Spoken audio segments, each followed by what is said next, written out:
Kristen Del Rossi, First Deputy Commissioner for Streets, Richard Montanez, and Deputy Commissioner for Administration, Christopher Newman. Please approach the witness table and provide your testimony. Thank you so much for being here.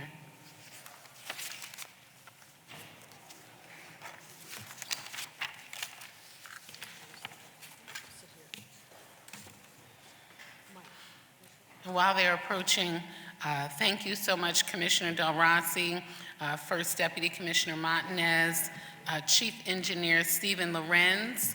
And I have to say, he always goes above and beyond and out of his way to inspect a location himself, and has assisted us with so many cases, anything having to do with repairs to streets, resurfacing, curb cutouts, and you name it, he's there. So thank you so much, Stephen Lorenz.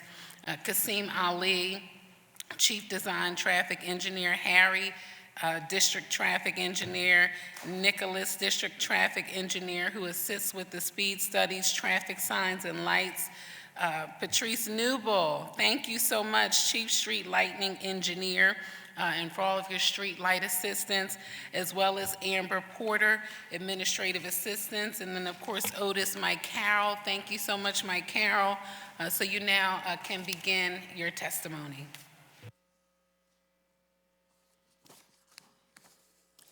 Good afternoon, Majority Leader Richardson and members of City Council. I am Streets Commissioner Kristen Del Rossi. Joining me today are Richard Montanez, First Deputy Commissioner for Transportation, Christopher Newman, Deputy Commissioner for Administration, Michelle Brisbane, Chief of Staff, Thomas Buck, Transportation Operations Director, Angela Dixon, Transportation Strategic Planning Director, and James Kellett, Streets Director of Legislative and Regulatory Affairs. Thank you for the opportunity to present the Streets Department Fiscal Year 2027 operating budget. The Streets Department is excited to advance our ambitious agenda this upcoming fiscal year as we move forward with multiple strategic initiatives and successfully manage our extensive operations. To achieve our objectives, we are requesting Transportation Fund appropriations totaling $87 million for fiscal year 2027. Before discussing the framework of our FY27 operating budget, I want to begin by recognizing and thanking our employees.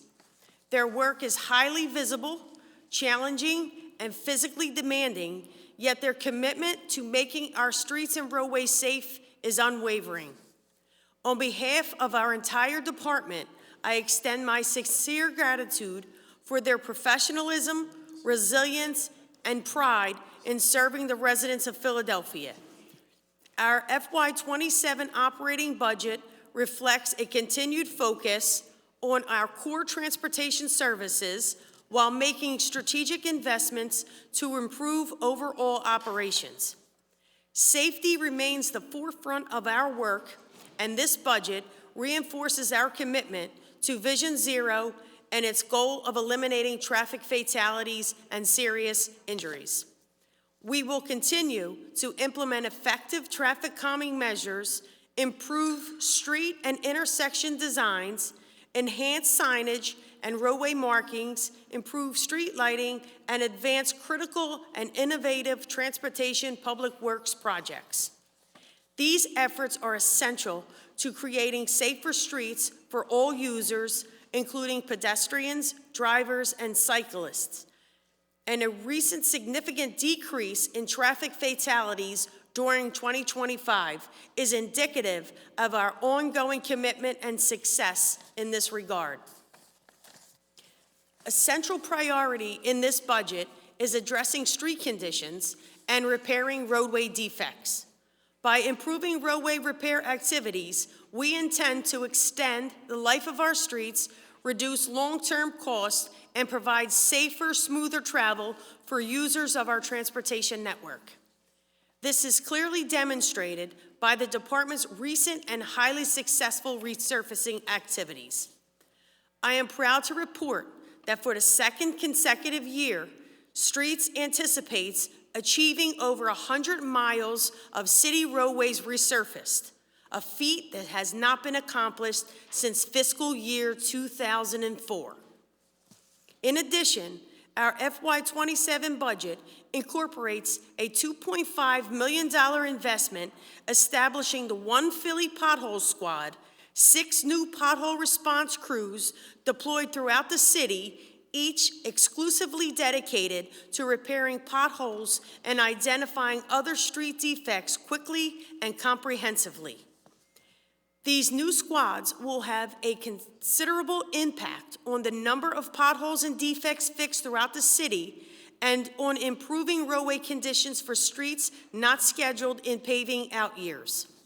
I would be remiss if I did not mention my sincere appreciation for the tremendous snow and ice removal services performed by our streets employees, as well as employees from other partner agencies during the very challenging winter season that included 9 winter events, 2 of which featured significant accumulations, and 1 that involved historically prolonged below freezing temperatures over a multi-week period. Winters in Philadelphia demand readiness, and our FY27 budget ensures we are prepared to respond effectively to treat all our streets, keeping roads safe and passable during severe weather. The Streets Department and its employees continue to rigorously pursue our mission to design, construct, repair, and maintain safe streets in a cost-effective and efficient manner, making Philadelphia the safest, cleanest, greenest big city in the nation with access to economic opportunity for all. We are excited to present our proposed budget today, which we believe will allow us to make tremendous progress in achieving many of the department's strategic objectives. We therefore request your favorable consideration of this budget request, and we thank you for the opportunity to testify before you today. The deputy, staff, and I are happy to answer any questions you may have. Thank you. Thank you so much, Commissioner. Before we proceed with additional members in the queue, I wanted to get a few questions on the record relative to your testimony, but I too want to take the opportunity to thank the hardworking employees of the Streets Department, particularly after so many back-to-back winter events this past winter season and very difficult storms. You know, not normal, typical fluffy snow. You have a layer of snow, then a layer of ice, and then it froze for days and days. And so we want to uplift and appreciate the work of all of the workers who were out on the streets on our behalf during that time. And again, thank all of the team members that we recognized earlier. I wanted to start because I was going through the QCMR for the last couple of quarters for FY26, but also what we know to be true for FY25, and then what we know to be true for FY26. And in the Q2 of the QCMR, it states that Streets has $164 million in general obligation carry forward obligations. Is that correct? I'd like to call up Deputy Commissioner Newman. Okay. Thank you so much for being here. Please state your name for the record and proceed. Good afternoon, Council Member. I'm Chris Newman, Deputy Commissioner for Administration for the Streets Department. That $164 million does sound correct for carry forward, and that's not unusual because what we'll have is carry forward capital that we get in January, but don't get an opportunity to spend until the next fiscal year. Right, that's why I'm asking, because it also seemed as if there's about a little over $100 million in carry forward operating revenue, but if you add together all of the state, federal, and the other sources, it says that it's $1,110,230,000 in FY26 carry forward appropriations. Is that correct? That actually doesn't sound correct. I don't know. No. Sabrina? Yeah, we'd have to look into that. Okay, if you'd be able to get us a response, that would be great, because I know in FY '25, we had $993 million in carry forward appropriations, and that was from the quarter four of FY '25 for the QCMR. Sure, we can So- definitely look into that. Okay, if you could just check the number, and I'll say it again, I know that she's taking notes. That includes state, federal, and other resources, over $1 billion in carry forward appropriations, which is not too far off from the $993 million that was notated in FY '25 Q4 QCMR. Okay? Councilmember, are they attributing that directly to streets alone? Yes, so, yes, and my question is, what is the plan to spend down? So I don't think that that's a correct number, and I think we'd have Okay. to look into it and get back to you in terms of how much is actually there and what we're going to be doing to spend it down. Okay, well, that would be great, because I have the QCMR here. So if we could get back during the hearing, because you know that's important to me. You know, I would never say an incorrect number, and I have it here. So if we could get that information before the conclusion of the hearing, that would be helpful. But really, the question is, what's the plan around spend down, Right. okay? And particularly because on the capital side, for FY '27, there's an additional request of $73.7 million in new capital funding. And over the entire plan for capital is $497.5 million. So I'm trying to understand the additional request relative to the carry forward. Of course. Okay, that's really what the question is. In addition to that, in FY '24, you encumbered $82 million in general obligation funds. The actual expenditure was $38 million. In FY '25, you encumbered $161 million in general obligation, but only $67 million was expended. On the operating side, $82.6 million was encumbered, $3.9 million was expended. In FY '26, you encumbered and expended roughly half of the FY '26 adopted appropriations. The question is, do you anticipate to be around that number for this year? And this is not it's a question that I've sort of asked of each department, but it really stood out for streets, and I've asked this of all of the departments. So I know in prior years, the fund that we typically did not spend all of was our Class 100, so we would have a surplus in Class 100 by the end of the fiscal year. That's not anticipated to happen this fiscal year. We anticipate to spend all, if not most of our money for this fiscal year. So I think you're going to see a difference this time around. Okay, that'll be great. If you all could just check page 75 and also page 60 from the QCMR fund balance summary for transportation, okay? And then please get back to me, okay? 'Cause, Absolutely, you know, that's yeah. important to me. You know, I would never say a wrong number, Sure. okay? Yeah. And just to let you know, Councilmember, we're looking at our carry forward funding that we have right now, total for streets. Our number is for January 2026, $39.5 million. So I think we have to look into what you're looking at and try to Okay. come to some conclusion about what that number is you're looking at. Excellent. Okay, thank you so much. The chair now recognizes Councilmember Phillips. Thank you, Majority Leader. So I want to begin by saying that the paving list through the 5-year plan ultimately determines which neighborhood receives roadway investment. I want to start with how that list is actually built.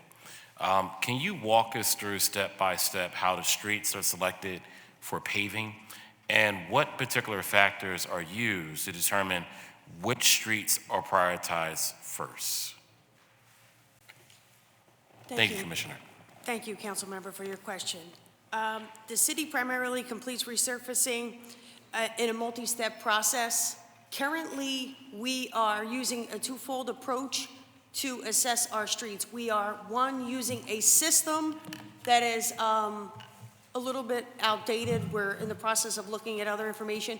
And also, we have visual inspections that are conducted on the street And then we take those information from the system, current system that's called PRISM, the current system we use now, and the visual inspections that are conducted citywide, and each street is ranked, and volumes are considered, conditions, roadway defects, utility cuts, projects, and then they get ranked on a list of streets that are then on a paving list. Understood. And the only issue or concern is that you're making a decision through PRISM, but what if there is a neighbor or a neighborhood that is interested in saying our streets need to be repaved? They're not on the 5-year plan. What is the process they need to take in order to get reviewed to get on the 5-year plan?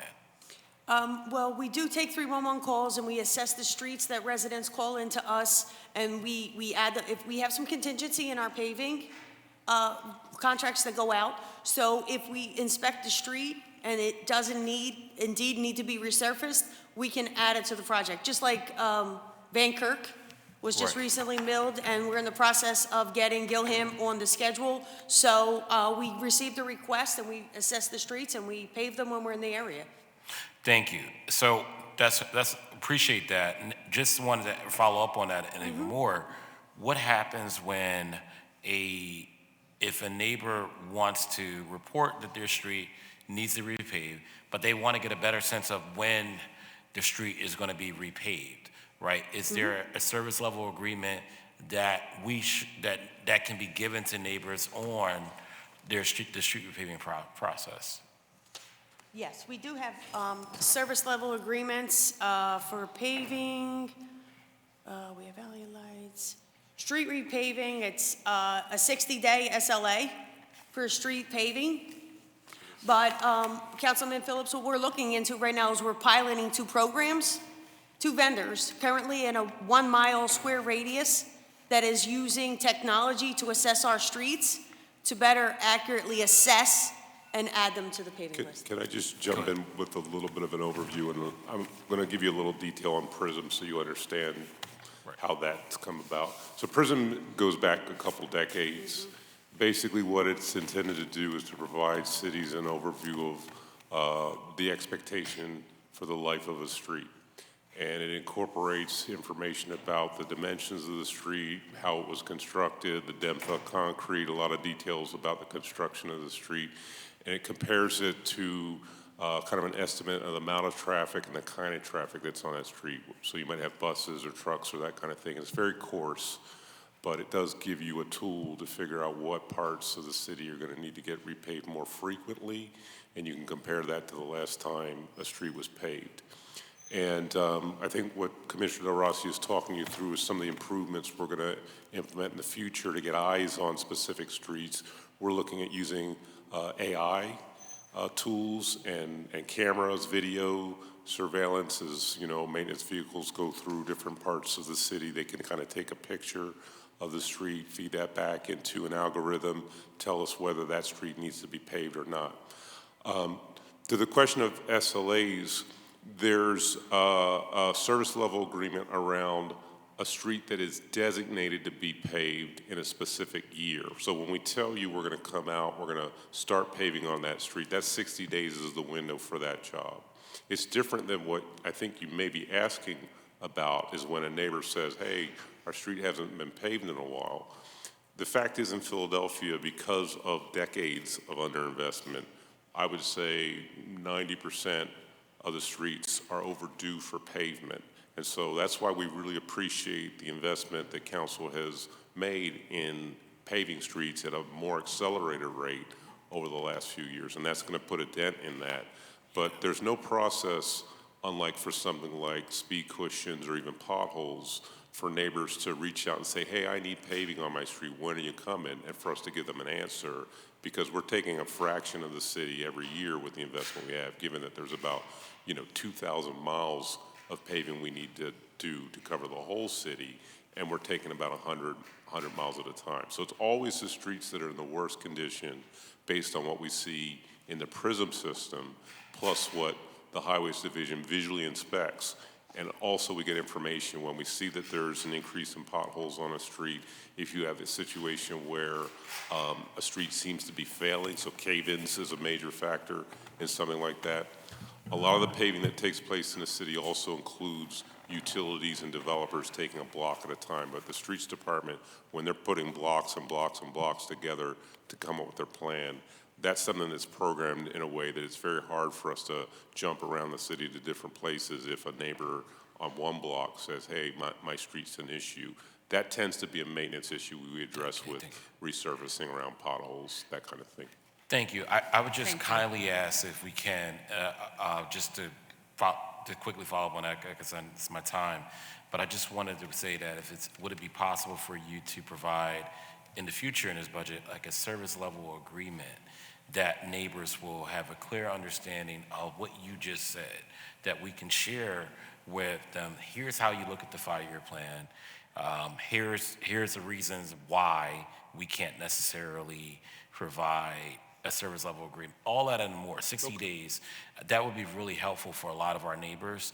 And then also just really quickly, Commissioner, it's not even in our district, but it's something that happens often. Even just saw a post in West Philadelphia where people were complaining about some sort of crater in the middle of the street, and they said it's been over 60 days. How do we work on, for the next round, hopefully we get more questions, answers on communication about these potholes, and, even around the neighborhood, so people know when it will be taken care of. So, should she answer, or should she wait till? Thank you. Thank you. Thank you very much, Councilmember Phillips. The chair now recognizes Councilmember Lozano. Was your question answered? Just Okay, communication. can you But I just could- take 30 seconds? And as a reminder, colleagues, for this round, we're on 3 minutes, okay? And we have a long list of folks. If you could quickly respond to Councilmember Phillips' last question, and then I'll recognize Councilmember Lozada. Councilman Phillips, can you repeat the last part of your question, please? I just wanted to, just really quickly, if you can, about the communication behind when you have these large craters in the middle of the street. Neighbors are wondering, it made the news, like, why this is not done. Do we have a communications team with the streets department that's making sure people understand what's happening?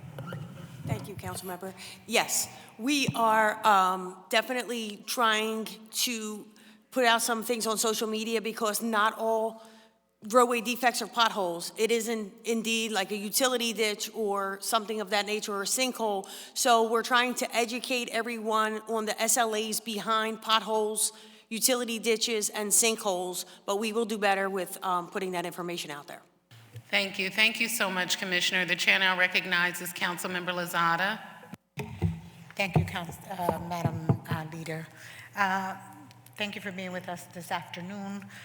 Like every other district, I'm going to continue on in the conversation of potholes because I feel like this winter was brutal and we have more than we have seen in the past.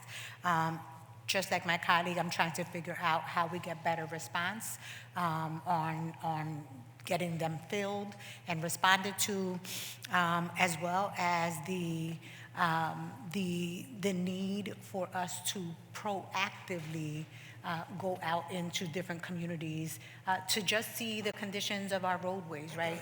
Before they become these big sinkholes that takes longer to fill, creates bigger problems for our community. What are we doing to be able to more proactively respond to the infrastructure in our neighborhoods that sometimes are cause some of these sinkholes, right? I recognize that sometimes it's the responsibility of residents for broken laterals, but oftentimes it's just weather conditions. How do we respond to those, or how can we better respond to those? Thank you, Councilmember, for your question. So to maintain a transportation network, we need to both resurface and do roadway maintenance. So while we've paved and we're on target to pave, we paved 104.7 miles last fiscal year, and we're on target to meet our goal of 90 miles and could potentially exceed it this year. The pothole squad would be in addition to our paving crew. So our request for the pothole squad would help us actually maintain the roads to keep them in a condition of good repair until we're able to pave them. So we have to do it in twofold. So pave and maintain. So while we're paving the miles that we'll be paving this fiscal and into next, the pothole squad will be in addition to that to help us maintain the roadway defects and to help us assess the situation, to be out there actively inspecting the 6 districts that they will be in to make us more proactive in addressing these roadway conditions rather than reactive when we're receiving phone calls and 311 requests. This pothole squad that you're referring to, it says that it's 24 positions, and you're increasing funding from $577,000 to close to $2 million. But what is not clear is if this is a full-time type of a position, or is this part-time? Full-time, 24 full-time positions. And it looks like they're only going to be paid $24,000 an hour? 24,000 annually, yeah, annually, I'm sorry. They are semi-skilled laborers and streets crew chief 2s. I don't know about y'all, but $24,000 a year for a full-time position from city government is not responding to the need to, what can they can't live on $24,000 a year. Like, what is that?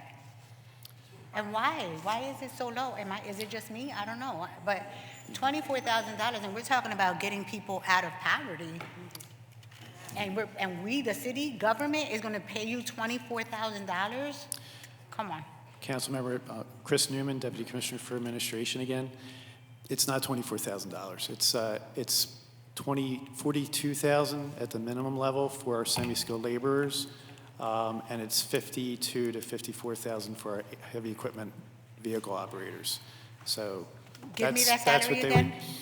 Our heavy equipment vehicle operators make in the neighborhood of about $52,000 to $54,000 annually, and our semi-skilled laborers, who are part of that pothole response crew, make about $42,000 to $44,000. It's not $24,000. Okay. To me, it's still not enough. However, we'll move on. We do have, in districts like mine, this is my last question, in districts like mine, we have a lot of development that is occurring.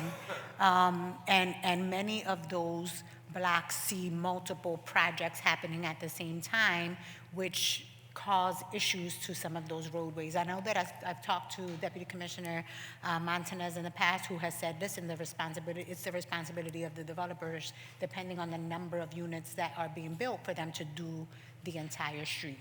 That's clearly not happening in districts like mine. How do we hold some of those developers accountable to make our roadways free from all of these bumps and holes and everything, all of the issues that they create? There are a private paving agreement. When the developers come into the city of Philadelphia to have their project reviewed, there is an agreement between the city and the developer. When they dig up so much percentage of the street, they're responsible for repaving it. Yeah, but that doesn't happen, right? I can give you Howard Street, for instance, is one of those streets that has had a lot of development, but no street repaving. And so who's responsible for that? Who are we calling to say, these streets need to be repaved? There's been development, it's clear, right? You go onto the block and you can see that development has occurred. The developers have not done their due diligence. How do we respond to that? Yeah. So this has been an issue for a really long time. We have some tools that seem like they've worked okay. We do the best we can to obligate developers to take out bonds in some cases in order to make sure that when they're done, the paving is what they leave behind is fresh. I think the main issue we have is that there's a lot of loopholes, and often we're in situations where unscrupulous developers, they create entities that do the building, and then the building's done, and then they kind of, move on to the next thing, and we can't go after those entities because they're only talking about like one property here or a property there, and the condition of the street that we have to manage and the size of the inventory that we have to manage doesn't give us the wherewithal to chase each individual LLC. So what we were trying to look at, and you may see some proposals come forward from us, is a way to upfront create sort of an impact fee or an impact program where, based on the size of the development that comes in, we as the department and as the city can get funds so that we can have a pool of resources that we can then, as the city, make sure that that street's in the best condition possible. This is something we've been working on for a long time. There's constraints in terms of state law, what we can do, in terms of local practice, what we can do. So it's taken us, literally years to get to the point where we're preparing proposals. We're interested in having conversations with council members to compare ideas moving forward. There's a lot of different interests in this and a lot of different angles, but we would love to work with your office to understand better some of the impacts you're seeing on the ground and use those as examples to move these kinds of proposals forward. But there's certainly a lot more work we hope we can do. We have to do better. We have to do better. Like I said, right, districts like mine are seeing high levels of development, and the ones that get stuck with the aftermath and the frustration of having their streets look the way that they look are the long-term residents. And so there has to be a better way for us to do that, whether it means that before the project is sealed and the developer gets their next permit for their next project, which we know they're going to come back for, they need to make community residents where they are doing projects that make them whole. That's one of the issues, frankly, because what happens is often, not all the time, but often, you sort of have like ABC company comes and builds this project and then leaves things a mess. And then they turn into XYZ company and go somewhere else. And you can go after ABC company, but ABC company doesn't exist anymore. They've reincorporated as a different bunch of people, and legally it's a whole different thing. And we as the city don't always have the tools to connect the two entities together. And we haven't had, a pathway to work with either the state or anybody else to make both entities responsible for both outcomes. And so that's the trick that has been out there for a while, but we're certainly interested in trying to solve that problem. Thank you. I can keep going? Okay, my time is up. Thank you. Thank you, Member Lozada. I want to first thank my majority leader for keeping this process going while I stepped out for a second. And I want to take a moment to acknowledge Rich Montanez and my friend Michael Carroll, as well as from the great part of Philadelphia known as South Philly, Commissioner Kristen Del Rossi. Just thank you and your team for your hard work and your dedication on addressing all quality of life issues relating to streets and overall the infrastructure of how we operate as a city. Thanks for always answering my calls on the weekend, text messages when I see potholes riding down the street. Same thing for Steve Lorenz. When I call him, I'm like, I just saw this pothole. Matter of fact, I had one pothole one day, I thought I was in another world. And that was in a Land Rover, but that's a different conversation. But I thank you and your team for staying on top of this, as well as our mayor for coming up with the pothole posse, which has been duplicated by the mayor of New York City. And so Philadelphia leads on the same day with same-day pay during the winter storm. So followed New York City. And so again, Philadelphia leads. And so I do want to acknowledge the mayor and her team for just being on the front line, because that's what leaders do, we lead. So I have a couple questions about Vision Zero. I know we have $5 million in the current proposed budget, and I know there's going to be some significant cuts on the federal level from the infrastructure standpoint. So I would want to get an idea of, do you think that $5 million is sufficient to carry out the goals and objectives of Vision Zero for FY27? I see you smiling.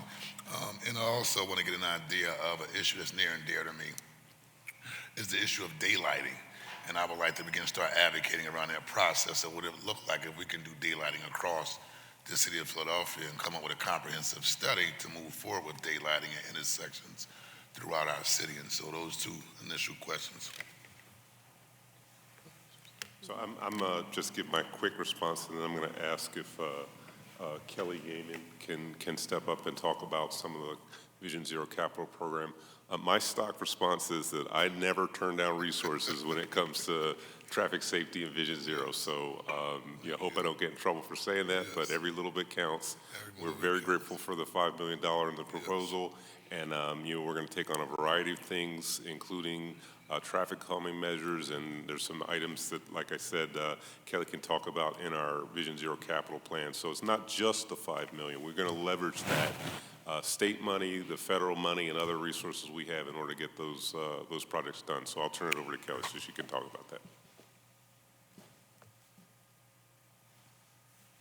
Good morning, Council President. Kelly Yeaman, Director of the Office of Multimodal Planning within the Office of Transportation and Infrastructure Systems. I oversee the Vision Zero program for the city, and we use that $5 million, as Mike Harrell was saying, to match a lot of both federal and state grants. So while things are changing at the federal level, the state is still providing a number of grants, whether it's multimodal transportation fund grants or others, to the city, and we use those funds to start design or provide construction match. We're working on things such as improvements up on Tabor Road in the Northeast, on Lehigh Avenue, where we've had a number of fatalities and been working with community members in those locations, as well as numerous corridors throughout the city to do traffic safety improvements and do that in conjunction with those neighbors. Are we doing any comprehensive plans around traffic calming measures around schools beyond speed bumps? I'm going to advocate first for the 2nd Councilmanic District, Mary Anderson Academy. Some of the parents approach me and say, hey, you did a great job at the playground, but could we also be looking at traffic calming measures around outside of the school? So that's Mary Anderson Academy, and also Southwest Leadership Academy in the southwest part of my district as well. Same request, hey, cars are speeding, we want to look at traffic calming measures around the school. So, and I'm advocating for those two, rather publicly as well as we have official requests to take a look at traffic calming measures regarding those two schools. But have we also did a 30,000 view of all of our schools here in the city of Philadelphia and begin looking at, I know we're doing speed bumps, right? But beyond the speed bumps, have we begun taking a look at a comprehensive approach around traffic calming measures? Yeah, and I think it's important on traffic calming or just in general traffic safety, especially around schools, is to look at it holistically. So we have the speed cushions and daylighting that's happening around schools that the streets department's leading. We've got 5 schools right now that we're putting in pilot speed enforcement cameras during the school day, where you're supposed to be going 15 miles an hour through a school zone. Those cameras were authorized by the state and have been installed and are now in a warning phase in front of those schools. So we're trying that technology out as permitted by the state. And then we also have our Safe Routes Philly program, where right now we're working with a number of schools where they're in spring training, as we like to call it, to get ready for Walk to School Day in May. Where we teach kids how to walk and bike safely to school. And then every May and every October, we have events at those schools to celebrate all of the work the kids have done to learn how to walk and bike safely.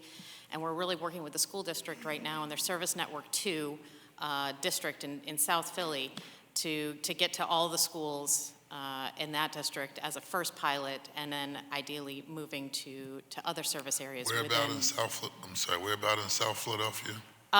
It's the school district's service network, learning network. So it's a number of different schools that are connected through the school district to get into them to do education. So it's important to do the education, the engineering, and the enforcement, and we're moving on all 3 of those levers right now. Okay, and another area regarding Vision Zero, how often do we do evaluations and a replacement of flex posts? When they first go up, they look great, right?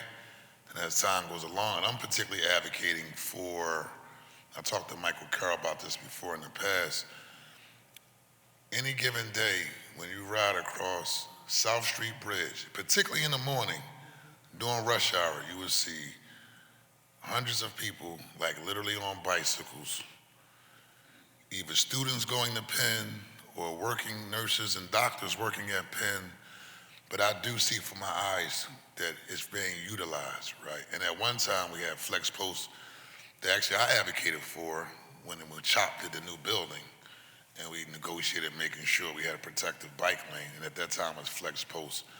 And so how often do we look at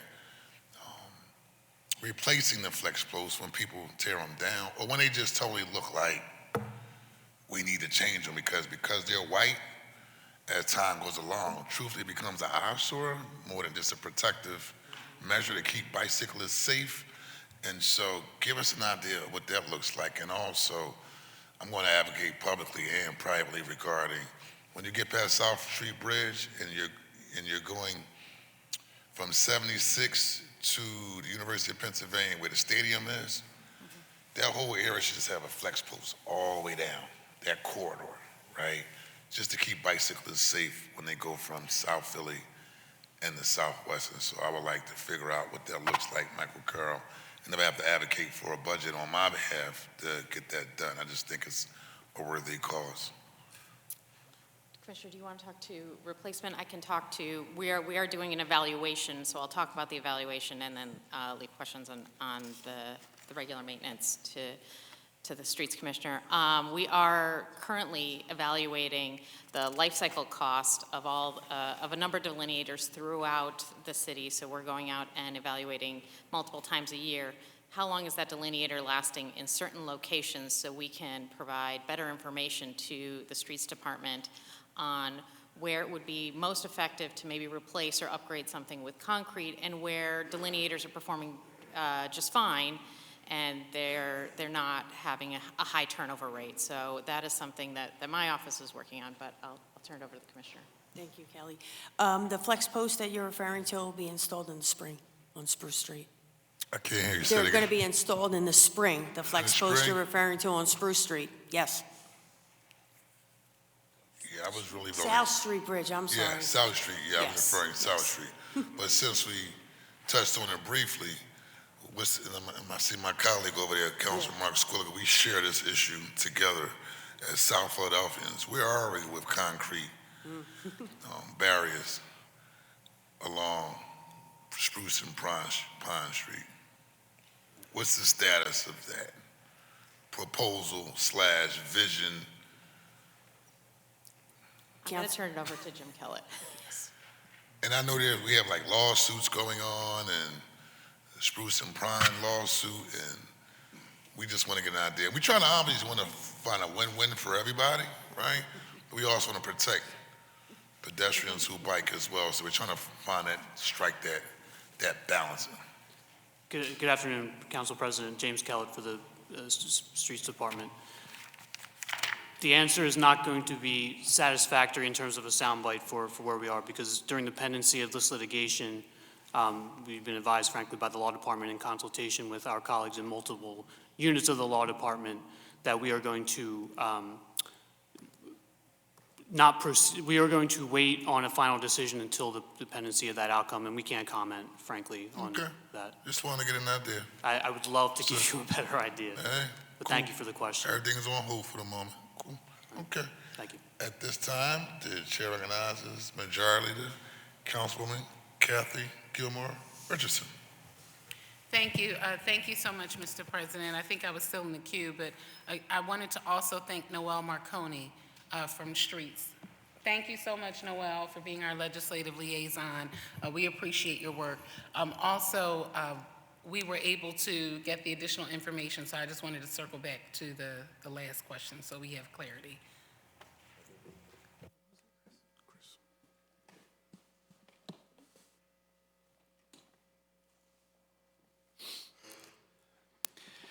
Thank you, council member, for allowing us to get back to you on this. What we're looking at, or what you're looking at, is called appropriations, and that's grants that we hope to receive, mostly from the federal government. We usually ask for 5-6 times what we're actually going to get, so it's not the money that we got, it's the appropriations that we requested. Received. Thank you very much for the clarification, but I just wanted to notate for the record, colleagues, that the number that was stated was not incorrect. This is a budgeting matter that takes place relative to federal, state, but mostly primarily federal funds that the city is seeking to get on behalf of the city of Philadelphia. It's not that the number is incorrect. The number that I stated was correct and can be found on page 75 in the latest QCMR. And I just wanted to state that for my colleagues for the record so that they know from my perspective the numbers I stated was correct, but that this is a budgeting matter relative to how we hope we receive support from the federal government. Okay? Thank you very much, Council President, and thank you all so much for the clarification. Thank you. Thank you. Chairing now is Councilman Dr. Nina Ahmed and Councilman Jeffrey J. Young.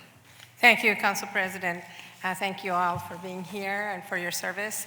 A broad question about these awful snowstorms that we had, and many of the speed bumps across the city have been destroyed, partially removed, and the metal spikes are the remaining metal spikes are causing problems for cars and flat tires. So how are we addressing that, and how are we going about, and how do is there a priority in how you're addressing this? Thank you for your question. We are actively assessing every rubber speed cushion throughout the city and repairing each one. Some of them we're completely taking out and putting on a list for asphalt. The other ones that are damaged, we are repairing. So we had an inventory of speed cushions that were damaged during the snow that we are addressing, inspecting, and repairing. And if there's any others out there, we just ask everyone to report it to 311 so that we can get to it. So the 311 list is what is the priority of how they get fixed. If somebody asks, my street has this sitting for so long, I reported it, but maybe you had another priority because it was a high volume traffic somewhere and you were doing that first, even if there was reported after that. We're addressing the high injury network first, and we're addressing like the ones that are most dangerous first, and then the ones that are just missing a few bolts that are shifting, we'll get to them. But the ones that are obviously dangerous, we're getting to them Just first. want to know what to tell our constituents. Quickly, the second piece, I just want to circle back to the issue that Council Member Ketsi-Lazada brought up, because I had the exact same question. This was funds were Class 100 funds of 577,758 FY27 with a salary of 24. It seems to come to 24, unless we don't understand that's an addition and there's other money and we're not getting the per head, because 24,000 for a full-time job is problematic. So I just wanted to clarify and understand that number. It's page 3 that I found this on. Councilmember, the math is correct in terms of the 577,000 that you're looking at. The 24 positions are real, though, and what they will be doing is we'll incorporate them as part of our overall budget. Typically, when we get new positions, it takes some time for us to fill them.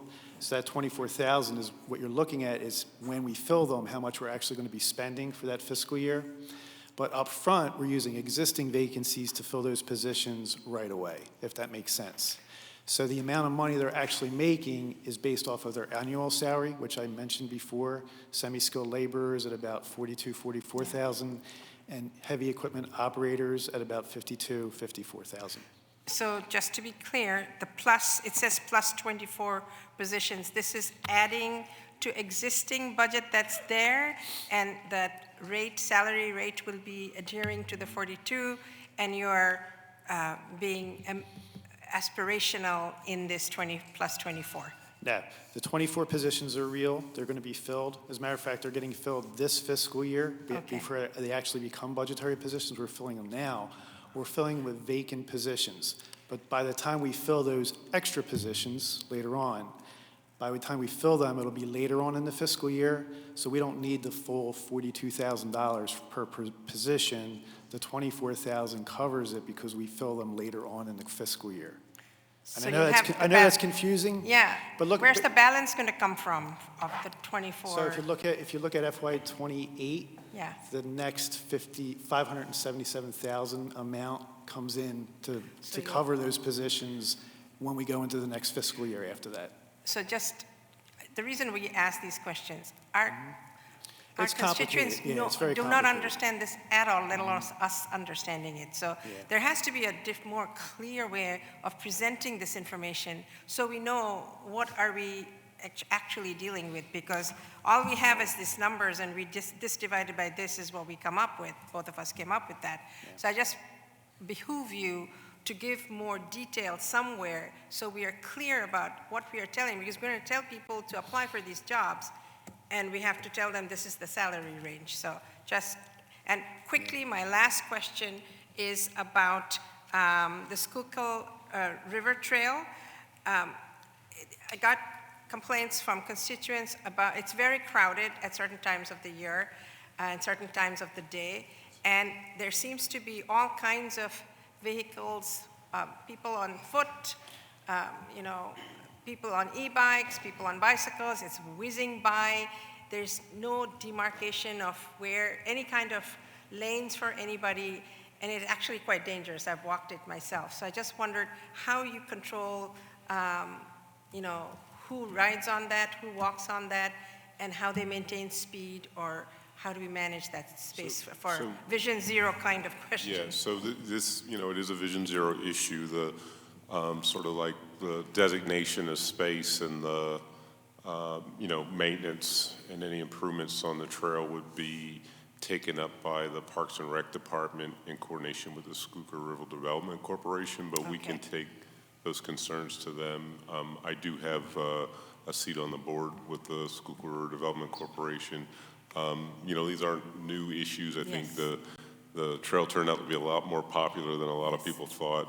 So there's always going to be some competition for space, but we'll try and explore some measures we can take to improve safety on the trail, you know, working with those entities. It's a wonderful addition. It's beautiful. People are out there. Great job. I think we're a victim of our success in terms of how we're using. So thank you for that. We'll look forward to hearing about who has jurisdiction to regulate those pathways. Thank you, Council President. Thank you very much. Jeffrey J. Young, Councilman Mark Squilla. Thank you, Mr. President. So first, I just want to say, as chair of the Streets and Services Committee, I want to give my condolences again to the family of Mr. Timothy Sapp, Sr. of DC 33, Local 403, and I want to commend all the members of Local 403 for their hard work this winter.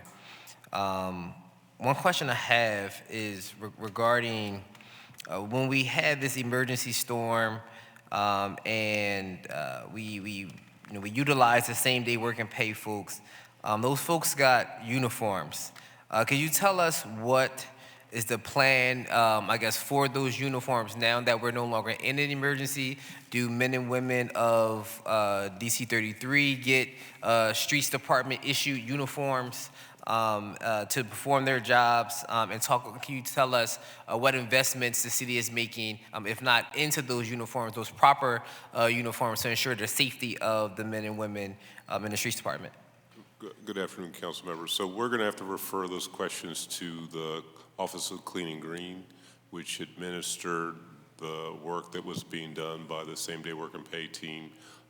You know, the Streets Department played a role in terms of the highway operations, specifically in the clearing of the cartway with its own equipment, but that aspect of the operation was stood up independently from the Streets Department or from the Office of Transportation Infrastructure.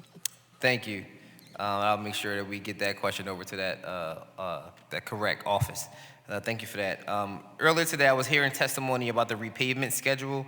I was on the line, I think it was Dr. Phillips who was asking this question regarding the 100 miles at a time. And it seems like that for our constituents, that 100 miles at a time just doesn't work for them, because who knows when they're going to get to that block, right, to their block. So what can we do? What can we tell our constituents? I mean, because that doesn't fly for them to say, oh, well, we have a 100-mile schedule. You got to wait your turn.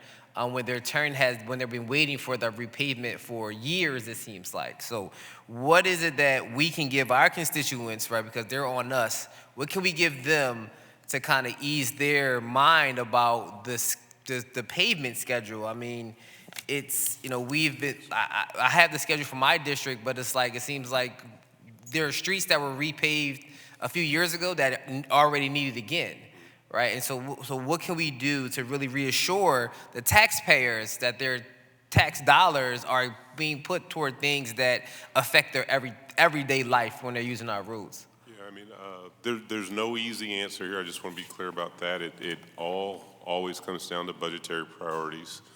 You know, the fact is some streets are going to get paved more frequently because they bear more traffic. The role that they play in the transportation network is more central. So you'll see a street like Broad Street, you know, in good times could get paved every 6 or 7 years. And then in contrast, if you're living on a neighborhood street, you know, there's plenty of places in the city where you're in good shape if every 20 years. I mean, I can tell you from, you know, in parts of my district, particularly in Fairmount, their repaving is happening near Lemon Hill. But that's great, but once you go a block off Lemon Hill and you continue going going east on Poplar Street, I mean, that street is horrible.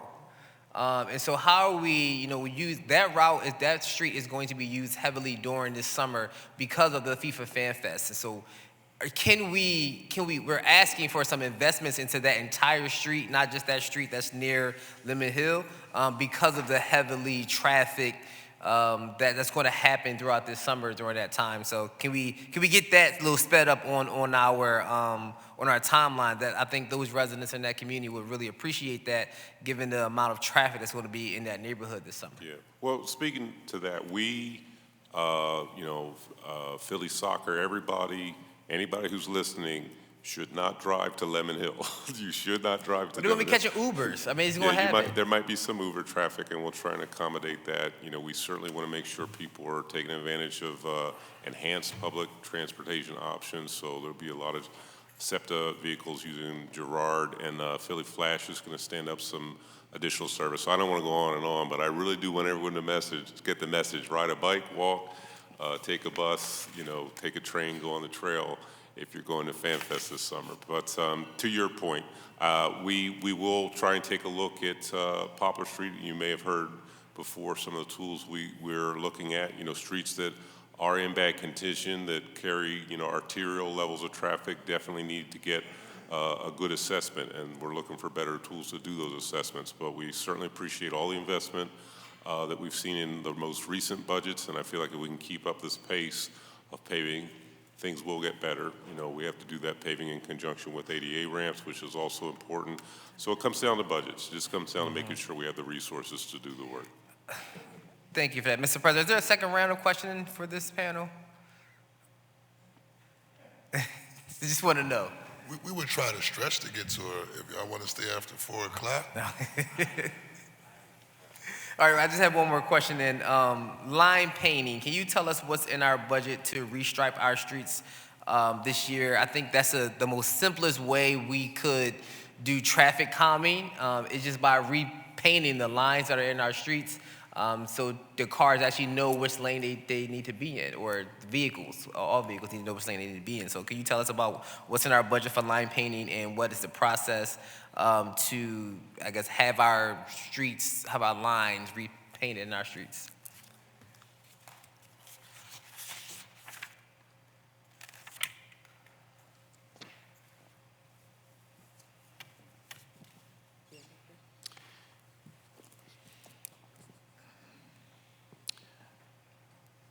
We have 2 line striping crews, council member, and from what I'm looking at here, that should be a little over 2.5 million in operating. And so how many miles does that give us a year for the most part?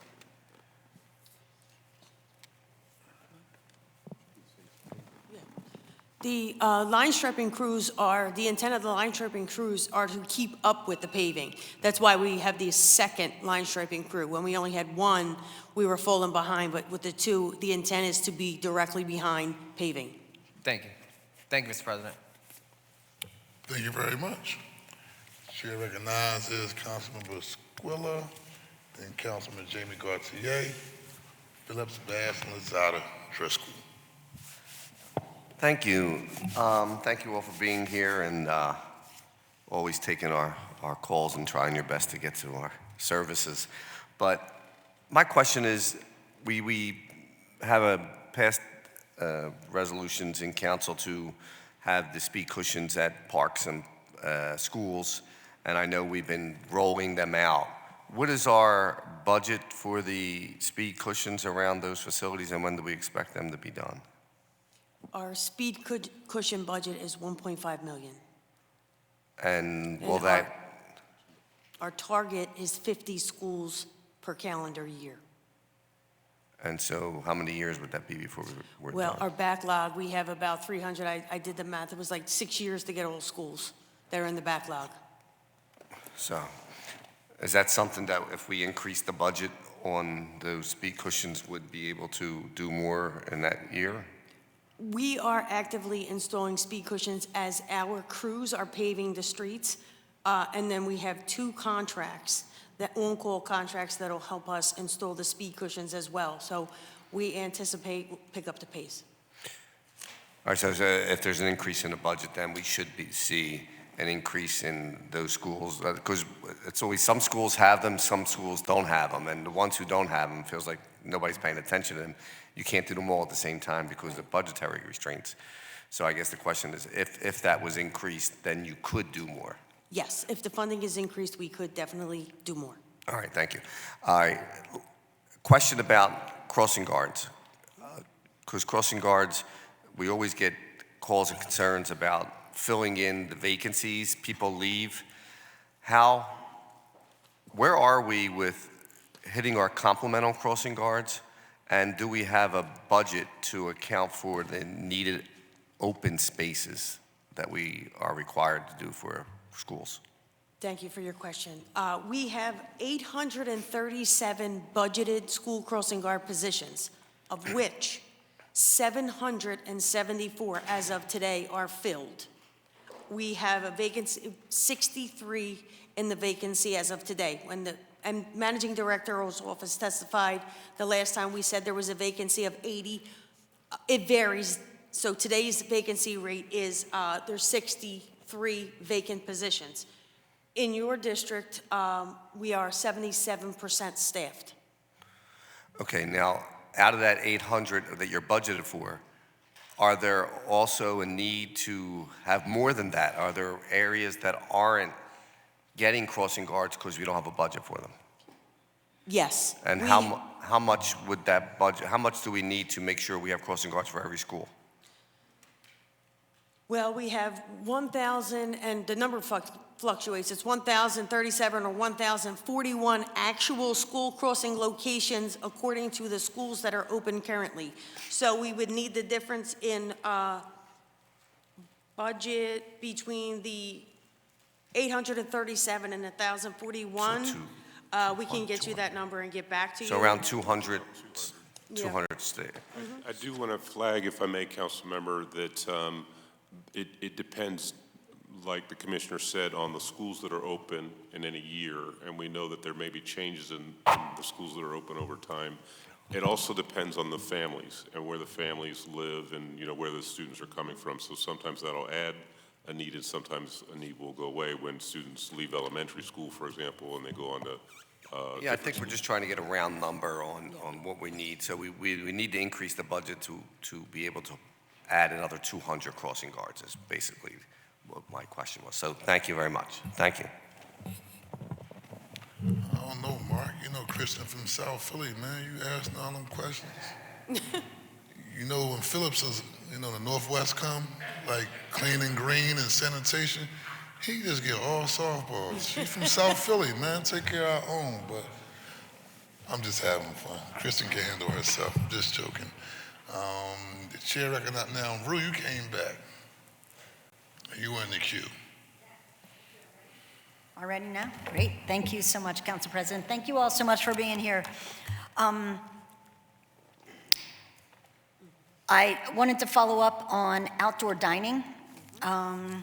Thank you for, first of all, for especially you, Mike Carroll, for our conversations around outdoor dining and what you are helping to move along. But Small business owners are looking for creative ways to increase revenue, and we believe that outdoor dining can be a potential source, especially in Philadelphia, that Philadelphia will play a host to the world with numerous 2026 events.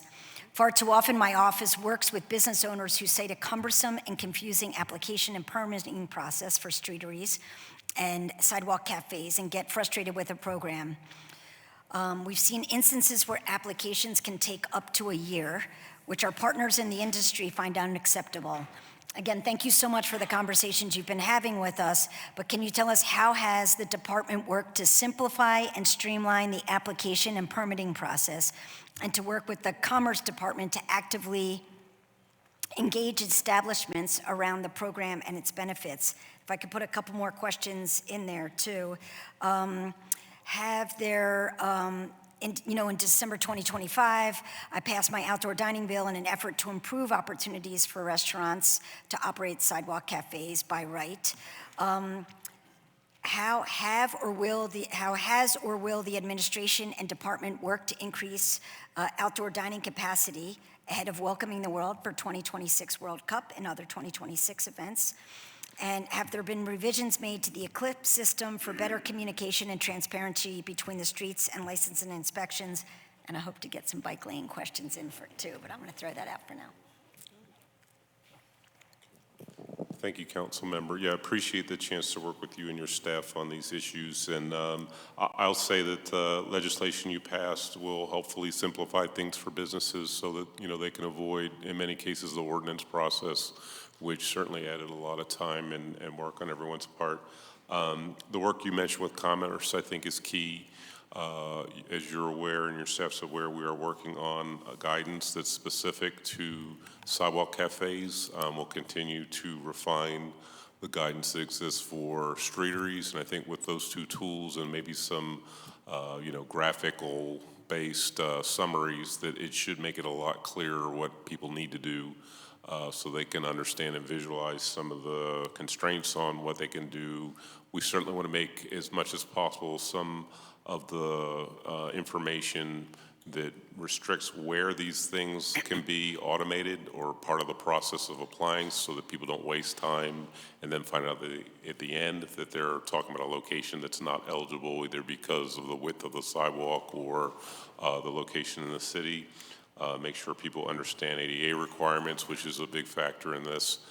So those things are in the works. We're pretty confident we'll be in pretty good shape in a few weeks, rolling some of this stuff out in draft form, and look forward to having a second conversation so you guys can get an eye on the product that we have and that we propose to put in front of the businesses there. We feel like we're in decent shape, I think, based on some of the things that you heard, working with L&I in making some user help, user prompts available in the Eclipse system. I think that should help quite a bit.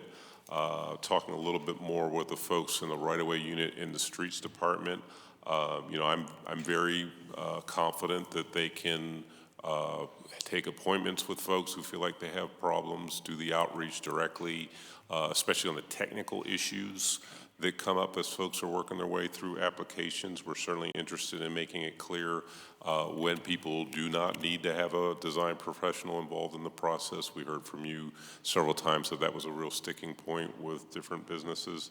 And again, I think I'm hearing good stuff from Commerce Department in terms of, let's say, a more concierge-like point of contact. And, that sort of customer care aspect is something that they excel in. The business action teams are really exceptional at that. We want to make sure that they're making that very visible towards people who want to do more business this summer. So we're working every day with them to figure out how to make that available for the restaurants that you're hearing from. Thank you. Next. Thank you. I'll wait. Briefly, go ahead. There we go.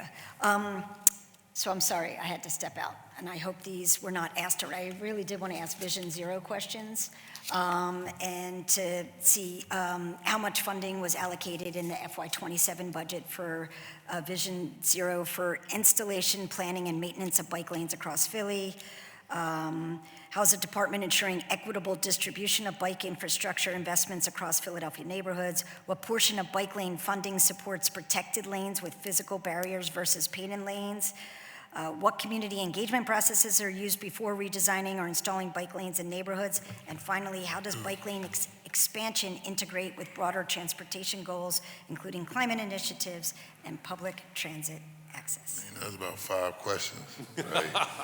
I'll do my best. You can summarize, Mike. Yeah, we talked a bit about Vision Zero. I think the gist of your question, we have $5 million of Vision Zero funding. We leverage that. With a lot of other funding, we try and incorporate Vision Zero in everything the Streets Department does. And a lot of the projects that we're looking at in terms of the capital side, we're talking about, $70 million of investment that we're trying to bring online. These projects take time, so you won't see all of those projects delivered in FY27, and some of what you see delivered this year was stuff that we got funding for 2 or 3, maybe even 4 years ago. So we're always trying to churn as much infrastructure out as possible. I recommend people look at the Connect plan from 2018 and some of the other planning documents, the Vision Zero annual reports, and you'll see the progress that we've made, going back a decade or so. So we intend to keep the progress moving forward. I'll say the pedal down and keep rolling along here with these types of investments. Thank you. Councilman Jamie Gaultier, Councilman Dr. Anthony Phillips, Councilman Cindy Bass, and Katsi Lozada. Then we'll have Driscoll, and then actually, remember Young, there will be a second round. Thank you, Council President. Good afternoon, Commissioner Del Rossi, Deputy Managing Director Carroll. Thank you to you and your whole teams for the work that you do every day. But I have to give a special thank you to Deputy Commissioner Rich Montanez, who is always just very responsive and willing to join us out in the community for community meetings about infrastructure and street safety. And my constituents are very engaged and they tend to care very loudly. But he always handles it with a lot of grace, and I really appreciate your partnership. So I have some questions about roadway infrastructure, and then if I can get to it, I have questions about the timing of neighborhood traffic safety projects. Last summer, in my district, we had so many streets that got repaved in such a tight vicinity at the exact same time that my constituents coined it, quote, the great repaving.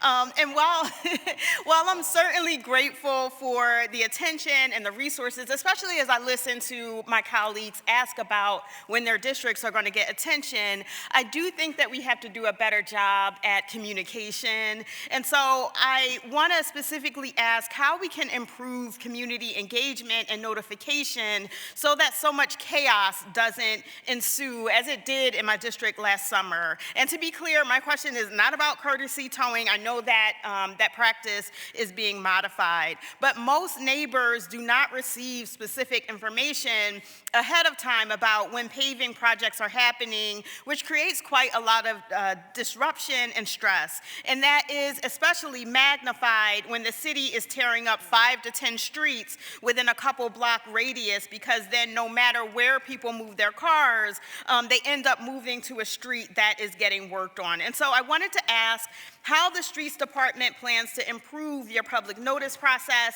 for the upcoming paving season to ensure earlier and clearer notices of street work. And also related to street paving, I heard us just have a conversation where we acknowledge that the contractors have a 60-day service level agreement, but the current process is that contractors rip up all the streets they intend to pave at one time, and then they don't come back to actually finish the work for weeks or sometimes months at a time, and that leaves our residential blocks dusty and also hazardous. And so while that might be an easy process for contractors, it causes a lot of distress to homeowners and people living on the block. And so I wanted to ask, what would it take to change this practice so that blocks are repaved much sooner after they are milled? So one, about the communication and public notice, and then just about the process and getting the repaving done a little faster once the milling is completed. Thank you, Councilmember, for your question. In your particular case, the notifications were, they forgot to put the notifications on the doors. So typically what happens during the paving season is when we're coming to an area, we will put these on the door, and it's in English and Spanish, and they're put on, and you notify, and it gives you the information if you have any questions and things like that. So in your particular case, we apologize, they were not put on the residents' doors. Between the milling and paving, it's a 5-week period where it's from mill to pave, and sometimes it's extended due to weather. But in that 5-week period, we also need to reset the utilities. So the manholes that are in the blocks that are being paved, they also need to be reset. Once they are reset, then the contractor can drop back, or city forces can drop back and pave the streets after the utilities are reset. Okay, I'd like to just maybe follow up. I feel like in a lot of instances, the streets just remained milled for much longer than 5 weeks. And I understand that we have to work according to weather, but we can also kind of time that out, right? Yes. We know when the bad weather is going to come. So would like to reserve the opportunity to follow up with you all. Yes. And then I wanted to ask about the timing of traffic safety projects. Routinely, Streets tells me in my office that a priority project in the 3rd District will be completed in a particular year, but then it almost never ends up happening on the timeline that we're told.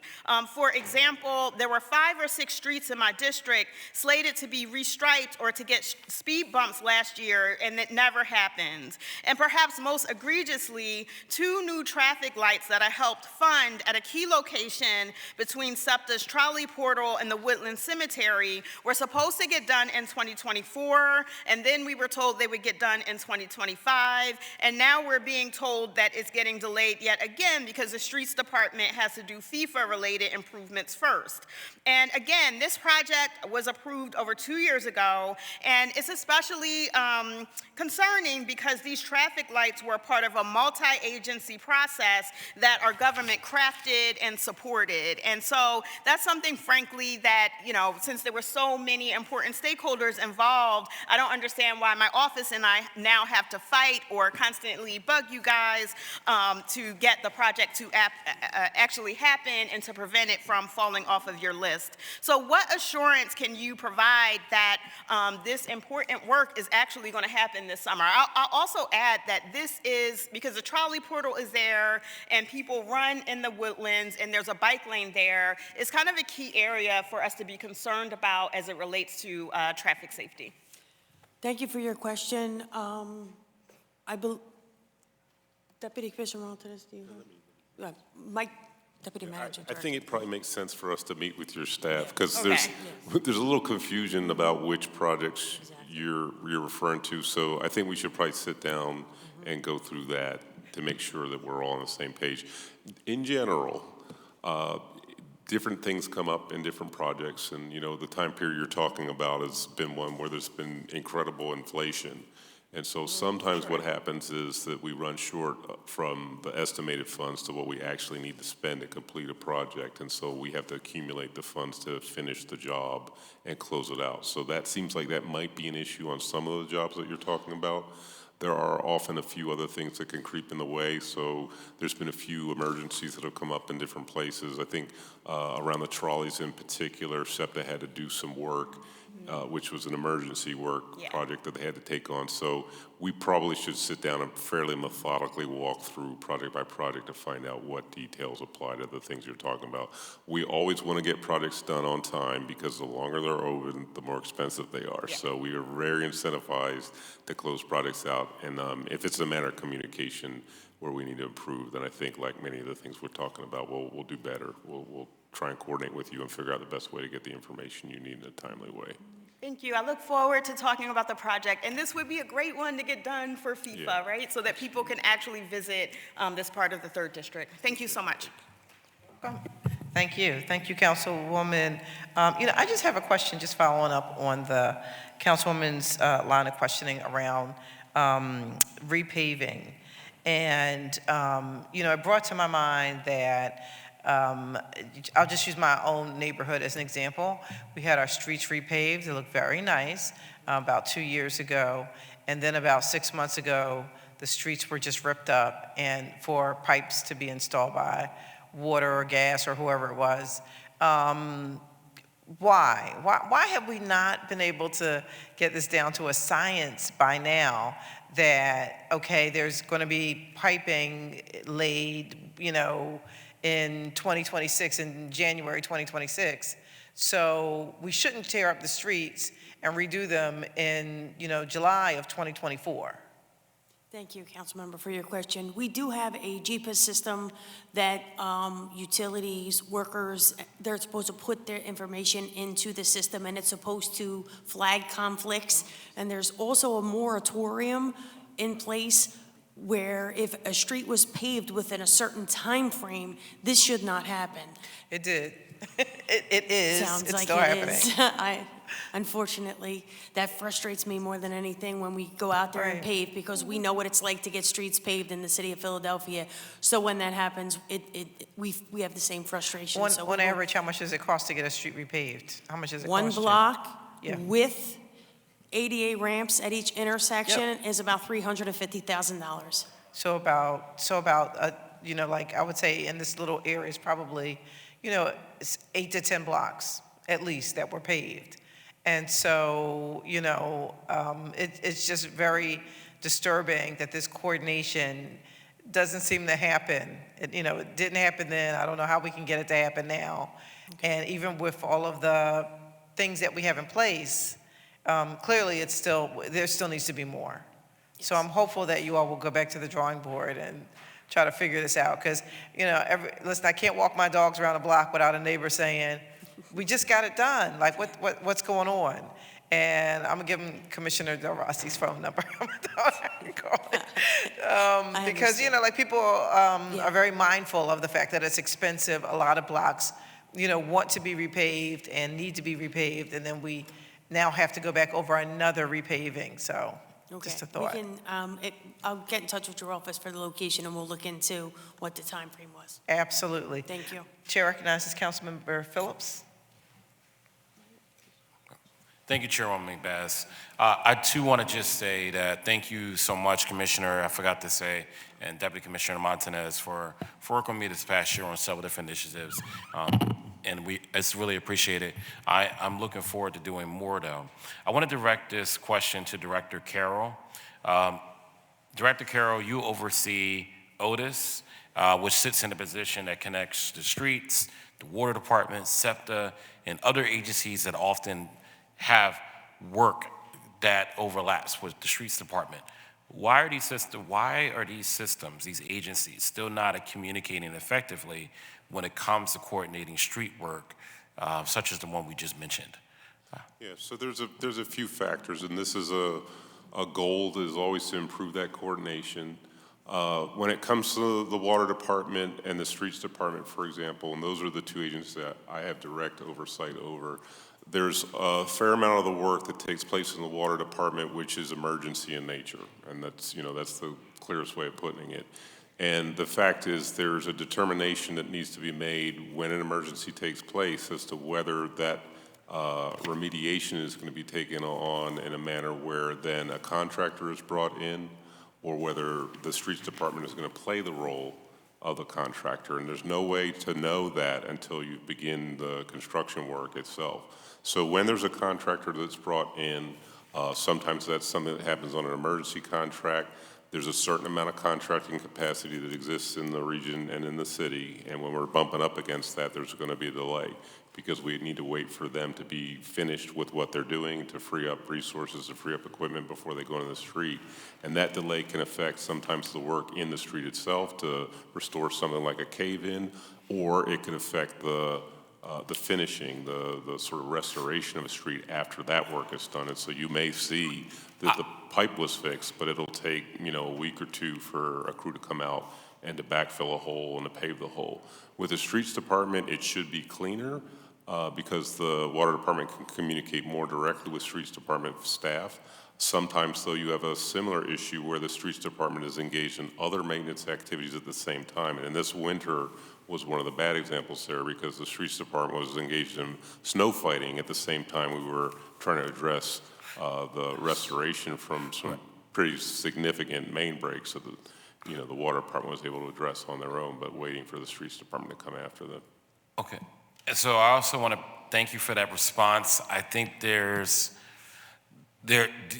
be, I don't know what to say, but even with all these changes, I don't know how to phrase it, but I would love for us to come up to a commitment to coordinate these entities better in that regard. But I do want to say that the streets departments deliver core services and quality of life, such as signage, pavement marking, street lighting, traffic calming measures. However, many neighbors are unclear on what services, some neighbors, not a lot of neighbors, but some neighbors don't know what services they can request. That's only a few. But a lot of neighbors don't know how to request them correctly, and and they also don't know how long these services should take.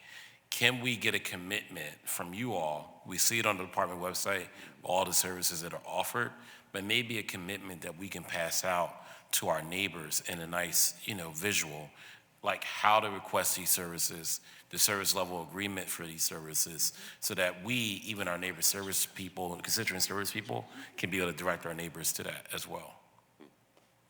Thank you, Councilman, for your question. We will share our service levels, and we can absolutely work with your office, and we are in the process of revamping our website. We can definitely help you with the residents so that they can understand what they can reach out to the streets department for, because that's a challenge that I've had for years in this capacity, because no one really understands what the streets department does. We are traffic signals, signs, markings, right-of-way contracts, bridges. I mean, I could keep going on the things that we do, but we can definitely work with your office and get together like a pamphlet or core services that you can hand out. And just briefly, thank you. Do you have Councilman, can we? Okay.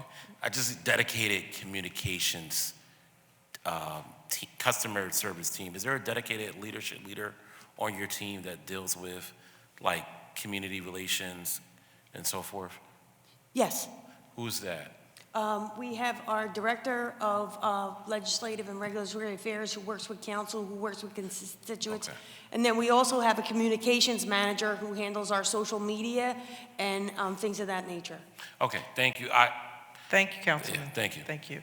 Chair recognizes Councilmember Driscoll. Thank you, Madam Chair. Let me, begin, Commissioner and Director.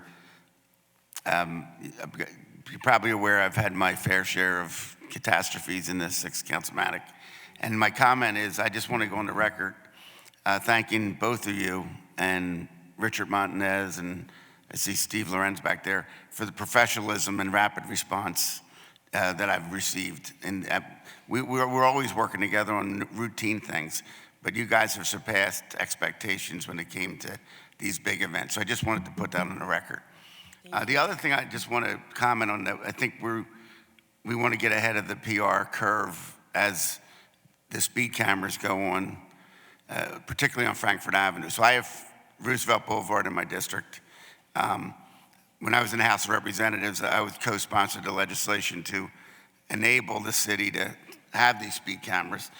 And it appears, and I think we're going to face this problem when Frankfurt Avenue goes online, there's this notion that it's a money grab by the city or the state, and that's the furthest thing from the truth.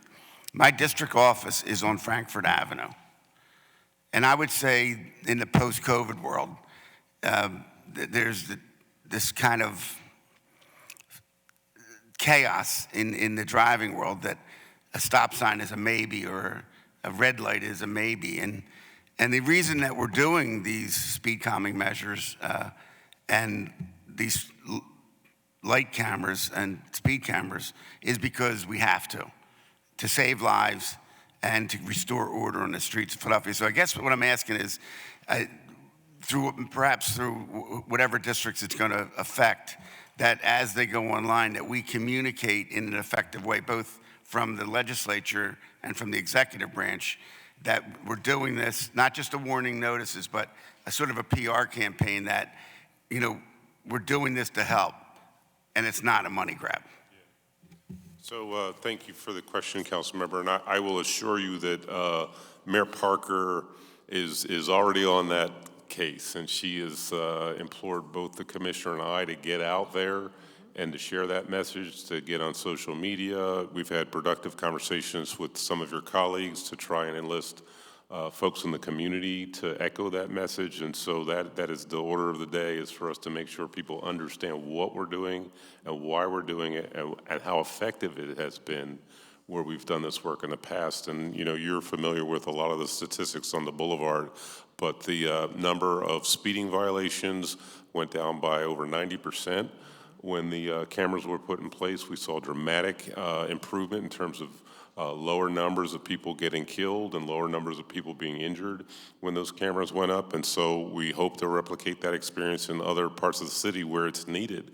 Like you say, it's not for nothing that people are dying and they're having life-altering tragedies in these places. And so we need to come in and we need to do something, and this is one of the most effective tools that's out there to manage those sorts of events. So we really appreciate your support, and we get the message. We need people to understand that.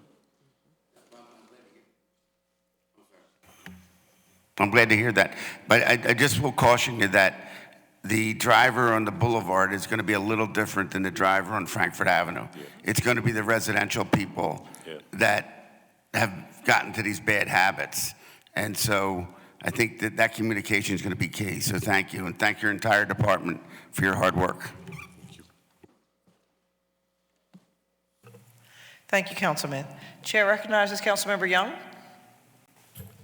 Thank you, Madam Chair. So the city controller in February, she issued a report that found that 133 of 140 inspected speed cushions, 95% had slopes exceeding 10% grade specified in the blueprints and recommended by safety guidelines. And 26 were at least twice at grade. You know, we introduced a resolution and to hold a hearing on this particular matter because I believe it's that grave of an issue I think that we have in the city. So given this finding, what immediate corrective actions is the department taking to inspect, remediate, and reconstruct the non-compliant speed cushions? Thank you, Councilman, for your question. We, what the controller's report kind of enlightened for us was inspection. We were so focused on installing speed cushions because we receive about 9 traffic calming requests per day for speed studies. So with fully staffed up, we can complete about 12 a day. So with 9 coming in a day, and in that, we kind of lost the inspection piece. You're working with asphalt. You're working, you know, it's a skill. On a hot day, you're working with asphalt. It could go either way. So in some cases, the slopes were affected. They are slightly higher. We thought that, you know, maybe in some cases the temperature would work with us. But what we did do is go out there and inspect, and we are correcting. And prior to the controller's report, we were receiving some 311 requests about traffic coming in the speed cushions, and we were out there looking at them. So we were already addressing them. We're working with law to go after the contractor who, you know, to see what ramifications we can do with the contractors in those cases, but we are out there addressing. We also put inspections in place, and we're working on a modified design so that it's easier to install in the field. Thank you. You mentioned that you're getting 9 a day, but staff can handle 12 a day, so it seems like they're not fully, it's not fully operational. Then if it seems like that there's room for staff to handle 9 requests, I guess, adequately a day if they're, I guess, able to handle 12. So that's 3 less that they're getting a day. So I just think that that's something that we should really take a little bit more deeper dive into. Because I know just driving, just anecdotally, you know, on some certain streets, you know, your car is, you know, on 2 wheels when you go over a speed bump, popping wheelies, and then on others, you know, you're kind of coasting over. So it's just like, what's that rationale in, you know, the location of the speed cushions, the type of speed cushion that is in place? I think that's something that I'm requesting that our streets department really take a deep dive into because it affects our quality of life. Yes, neighborhoods want speed cushions, they want traffic calming, but they don't want, to create other issues with their vehicles. I mean, if I hit a speed cushion and I bend my rim, can I call risk management? Do I put my risk management complaint in? Like similar to what we do with potholes? Like what can we do because I'm thinking about, what's that, 11th Street in my district, right when you get south of Temple University's campus. I mean, when you're on a bus, the 23 bus going over that speed bump, I mean, you're flying. Going over those speed bumps. So I think that's something that we really should take a deep dive into as we are continually going to install traffic calming measures, particularly around our schools, where it's needed. But we need to ensure that it's done properly and safely, because some of these cushions can end up. I mean, again, they're over the recommended safety guidelines. So they're deemed to, for me, that means they're unsafe. So I just want to make sure we really ensure the safety of our communities when it comes to these speed measures. I want to echo my colleague, Council Member Mike Driscoll, about the 25-mile-an-hour speed limit, particularly on Broad Street, where I represent, from City Hall up to Hunting Park. And essentially, I think it has created a safer Broad Street for our city. I mean, we do get complaints from constituents for some reason who want to use Broad Street as, the Indy NASCAR series or something, but that's not essentially what it is. So I do want to commend the city and let folks and go on a record to show that I am supportive of slowing these cars down as we look to have a safer city. So thank you, Madam Chair. Thank you, Councilman. And I just wanted to mention along those lines, because in some parts we represent the same area. I have one side of the street, and the Councilman Young has the other side of the street along Broad Street. And one of the things that I've mentioned for the last few years is Broad and Lehigh. So again, I have one side, he has the other side. And there was a time, I want to say during the pandemic, maybe 2021 or 2022, when there were, I want to say 3 fatalities back to back to back. And we talked about it quite a bit, and we still haven't seen any changes. And the problem is when you go, if you're speeding, if you go north on Broad Street, by the time you reach Lehigh, the pitch is too high of the street. You cannot see over the other side of Broad Street or the other side of Lehigh Avenue. Going northbound on Broad Street. And so we've talked about this. It's part of the high injury network, for whatever that's worth, but we haven't seen any sort of speed calming measures right there. Again, there were 3 fatalities, I think almost like 3 months apart, that really didn't get a lot of attention. And yet you have other traffic fatalities where someone will get hit and killed. They get a lot of attention, and that's not saying that they shouldn't, but it just feels as if there's an inequity that because it happened at Broad and Lehigh, that there's not the same value on the people who lost their lives to, these traffic fatalities. Yeah. I just want to assure you that is getting as much attention as we can here in the city. We did put in a grant agreement. We put in a grant, a federal grant. We were awarded the grant. Unfortunately, this is one of the grants the Trump administration has been slow walking with us, and so we need to get that to agreement so we can implement the project that addresses the issue that you're referring to that was highlighted by the 3 tragedies that you mentioned. That area, though, it is covered by the cameras, so we hope that at least slows people down on Broad Street as they approach the intersection. Hopefully that has a good effect too, but we hear you loud and clear. Yeah, I don't know that anyone was ever arrested, if there was any, arrest. I think in one case there was an arrest, and then it's been very difficult to get someone to trial, that same person to trial, on this homicide, vehicular homicide. And so, I think you all do a great job, but I have to push back on this particular situation a little bit in terms of the amount of attention, because there's been, again, other traffic fatalities. You can see things that actually have been put in place as a result of what happened there, and they happened after these 3 fatalities. And so I'm glad that we're, working with the federal government to try to get some additional resources to try to address the problem, but the sooner the better. Okay. So, but I thank you all for your work. Chair recognizes Councilmember Landau. Thank you, Chair.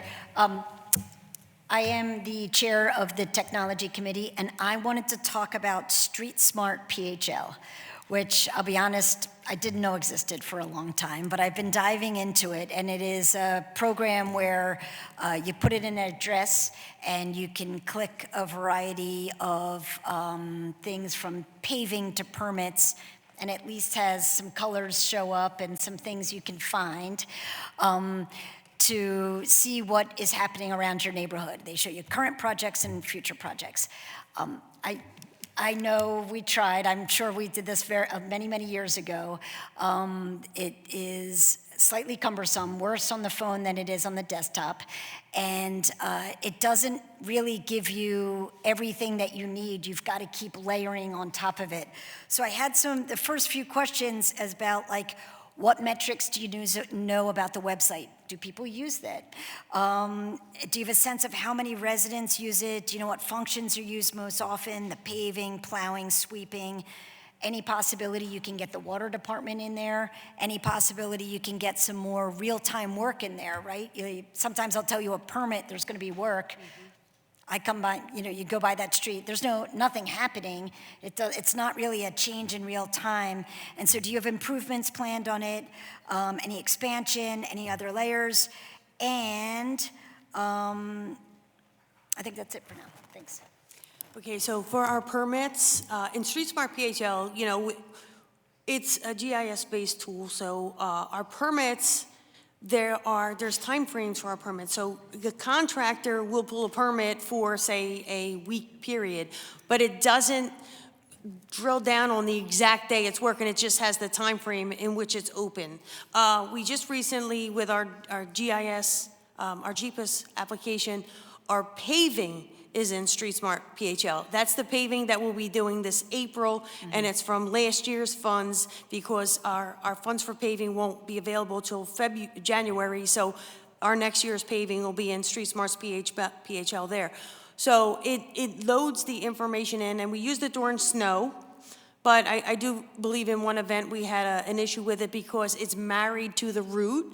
So we are working with our IT folks to be more innovative with our technology and things like that. I don't know if Deputy Commissioner Montanez, you wanted to add something?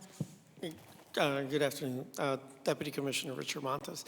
Yes, so the contractors, the plumbers have a certain window to do work. For example, a plumber's permit is 30 days. That's the amount of time they get given to do the work. So you will see, like, you will click permit PHL, and you'll see that there's a permit issue here for 30 days. The main goal that the Streets Department had is for residents to be aware of what is happening out there and notify us if there is something happening and it does not have a permit. Because the illegal plumbers is what's causing a lot of our issues too, or people doing work that are not supposed to be doing work in our streets. There are emergency contracts at time. They do not make it. It usually takes us 24 hours to put that permit in there. We try to stay on top of it as much as we can. It's a manual input of the information in. There's no way of just having an automatic extraction? The information comes automatically out of our permit program. We're currently in the process of trying to update that system, trying to do at least a refresh of the system. And then after that, you might see some improvement. That refresh has taken us a little time just because trying to marry a couple systems together. Okay. Is there any way to get the water department and PGW and PICO in there also so that when they shut down streets, people know about it? So PWD does put their permits in there. We issue their permits. PGW, we try to get them to put it in there. A lot of them, if you see their permit, will say EUN, which is emergency utility notice. So we can't control that. SEPTA puts theirs in. PICO, unless it's an emergency, they do put theirs in. Verizon, Crown Castle, AT&T. So we're able to get a lot of them in there. Okay, thank you very much. Thank you, Council Lady. Chair recognizes Councilmember Harity. I'll be brief. Just Take your time. just a quick question. My pothole bill, 250066, I believe it was. Are we enforcing that now? Are we going after these contractors? Or are we still using the fact that we don't have enough employees to do it? No, we are going after contractors who are unlicensed or unpermitted to go in the city as soon as we find out. We still depend on residents to notify us. We are working as part of the pothole crew to be able to then start notifying or be more proactive as we're looking at things where they're happening. Our goal is to try to catch them actively doing the work without a permit. And at that point, then we'll know who exactly is. We've gotten a couple calls, and when you talk to the residents, like, well, her nephew's a plumber and came in and did the job. Unfortunately, nobody's giving me the name of like the nephew or the company, and so therefore I don't have an individual to go after. Okay, well then that just gave me an idea. Maybe I need to then amend the bill to include the resident doing the right thing too, right? Maybe? Maybe. Okay, thank you. I appreciate if you have an idea on how we can make it work, because the whole idea is to stop this. Because a lot of times the resident, like some cases, like you said, the resident, it's his brother or whatever, but in a lot of the cases where I talk to the people, they actually paid for a permit on their bill. The contractor just didn't go get it. So it's actually not a pothole bill, it's a bad actor's contractor's bill. It is the contractor trying to make an additional $700 to $900. Right. And so they tell the resident that this is the cost the city's charging you for a permit. The resident pays it, but now, however, the contractor does not get the permit. But we are enforcing now. We are enforcing when we get My them. man, Yes. thank you so much, appreciate you guys. Thank you. Thank you. Chair recognizes Councilmember Young. Thank you.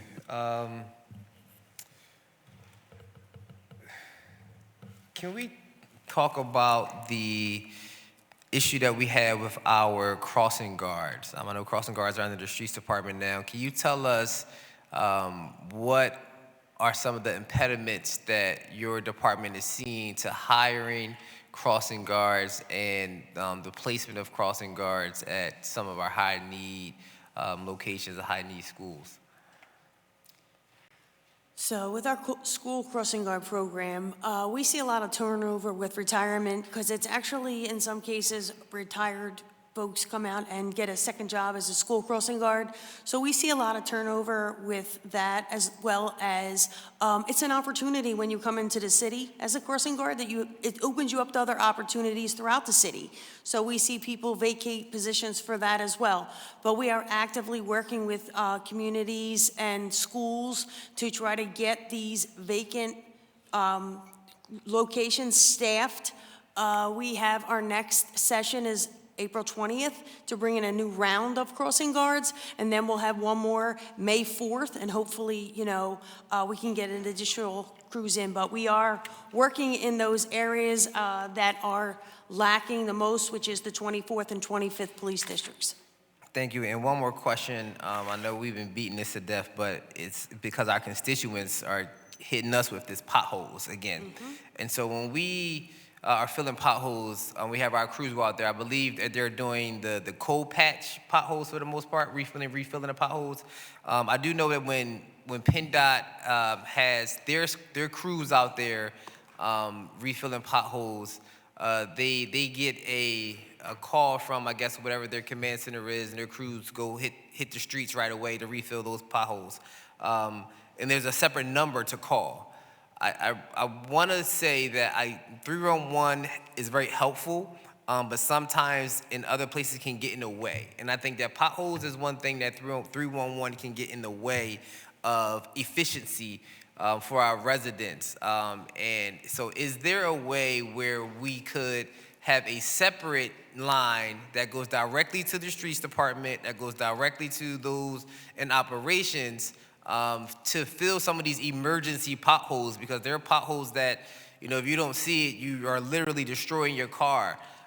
So what is the process for getting these type of emergencies, potholes filled? Like I said, PennDOT, they call, if a pothole causes an accident, within a couple hours, that pothole is filled if it's on a PennDOT rule. Like, can you describe to us what that process is for Philadelphia? And is there a separate line, again, that we could call, that constituents could call to have these emergency potholes addressed other than calling 311?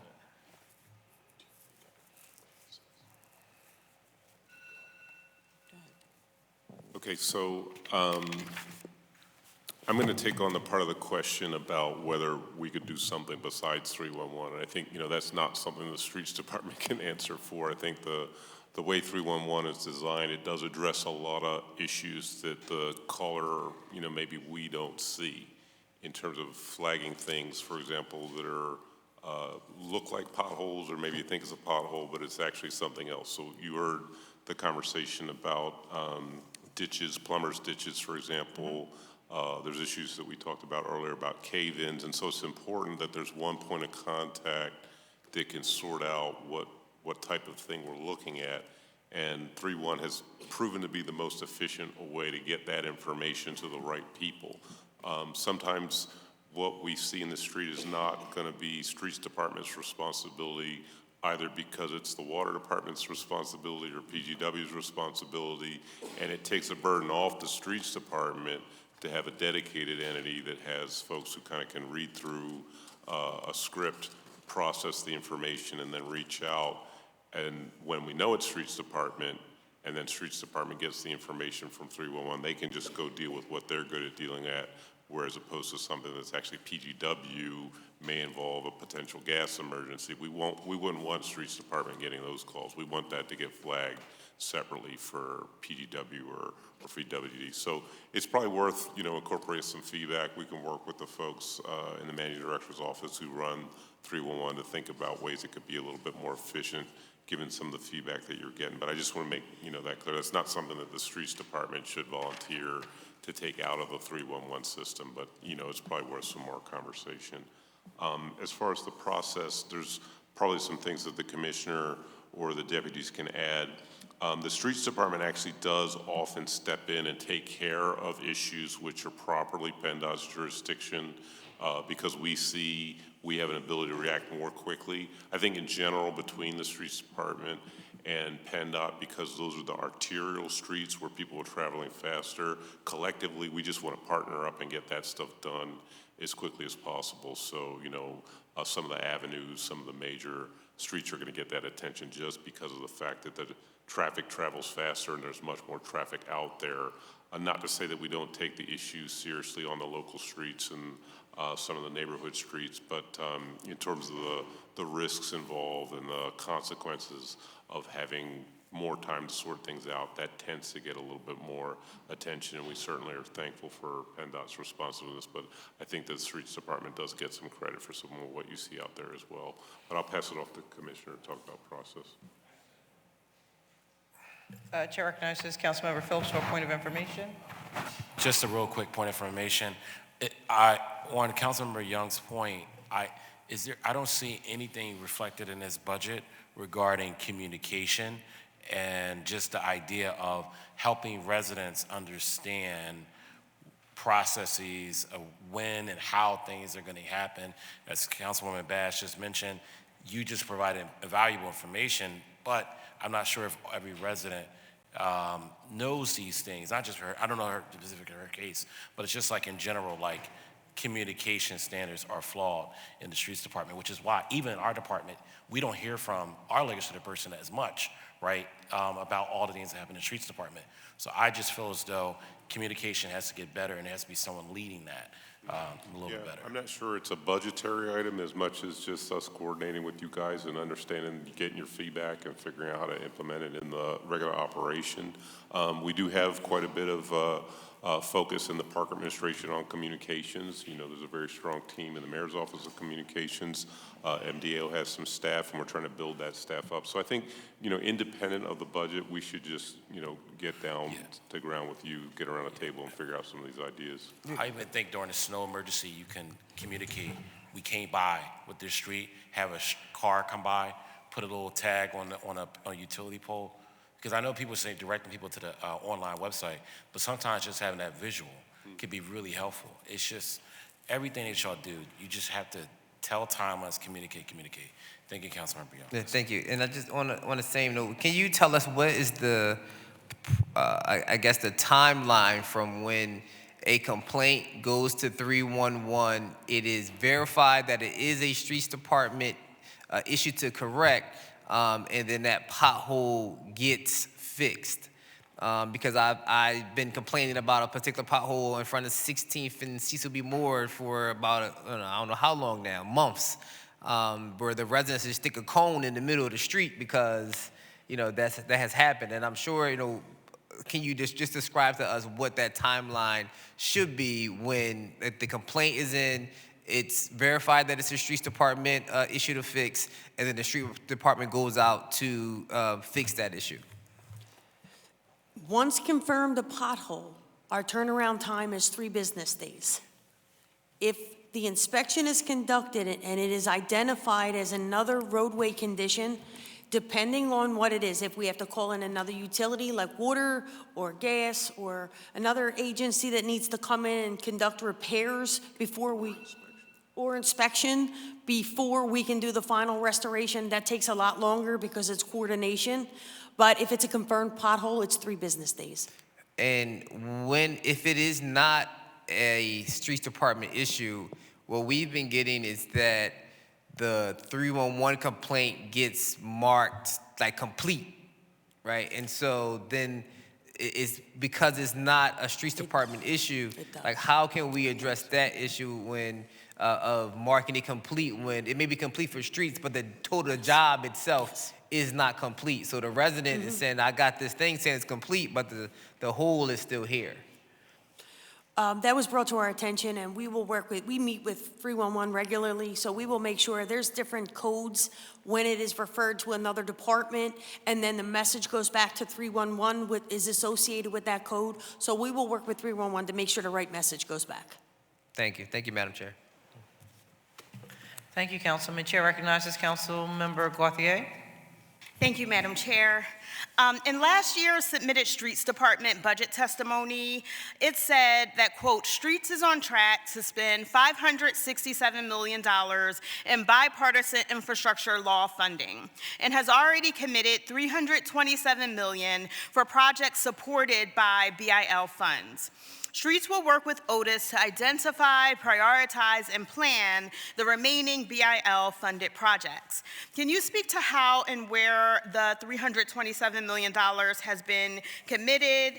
And then next, in last year's submitted Streets Department budget testimony under Paving and Roadway Maintenance and Repair, the department stated that a strategic goal is to, quote, continue its resurfacing program through FY26. Are complete streets projects given priority for resurfacing? Could you repeat the last part of that? Are complete, out of the sort of paving and roadway maintenance and repair budget, are complete streets projects given priority for resurfacing? Yeah, I mean, so complete streets project would be potentially any project where we try and incorporate some of the multimodal infrastructure or some of the Vision Zero infrastructure. So the simple answer is yes. I mean, when we're out there doing projects which do more than just resurface, so if there's changes in line striping or we're incorporating other safety measures, then we would consider those to be complete streets projects. I felt like you had a couple other questions worked into that about the spending, and so I want to try and address some of that, and I've asked my colleague Chris Pahalski to help with that as well. Sure. The other question was about the bipartisan infrastructure law funds. Yes. Yeah. So the bipartisan infrastructure law covered a very broad range of things, and in general, I would break that into a category of what we would say is federal discretionary grants that we brought in. So there were some pretty high profile ones we brought in, and we're looking to move forward. Some of those grants were canceled, unfortunately, and some of them have been hung up with the Trump administration under additional review.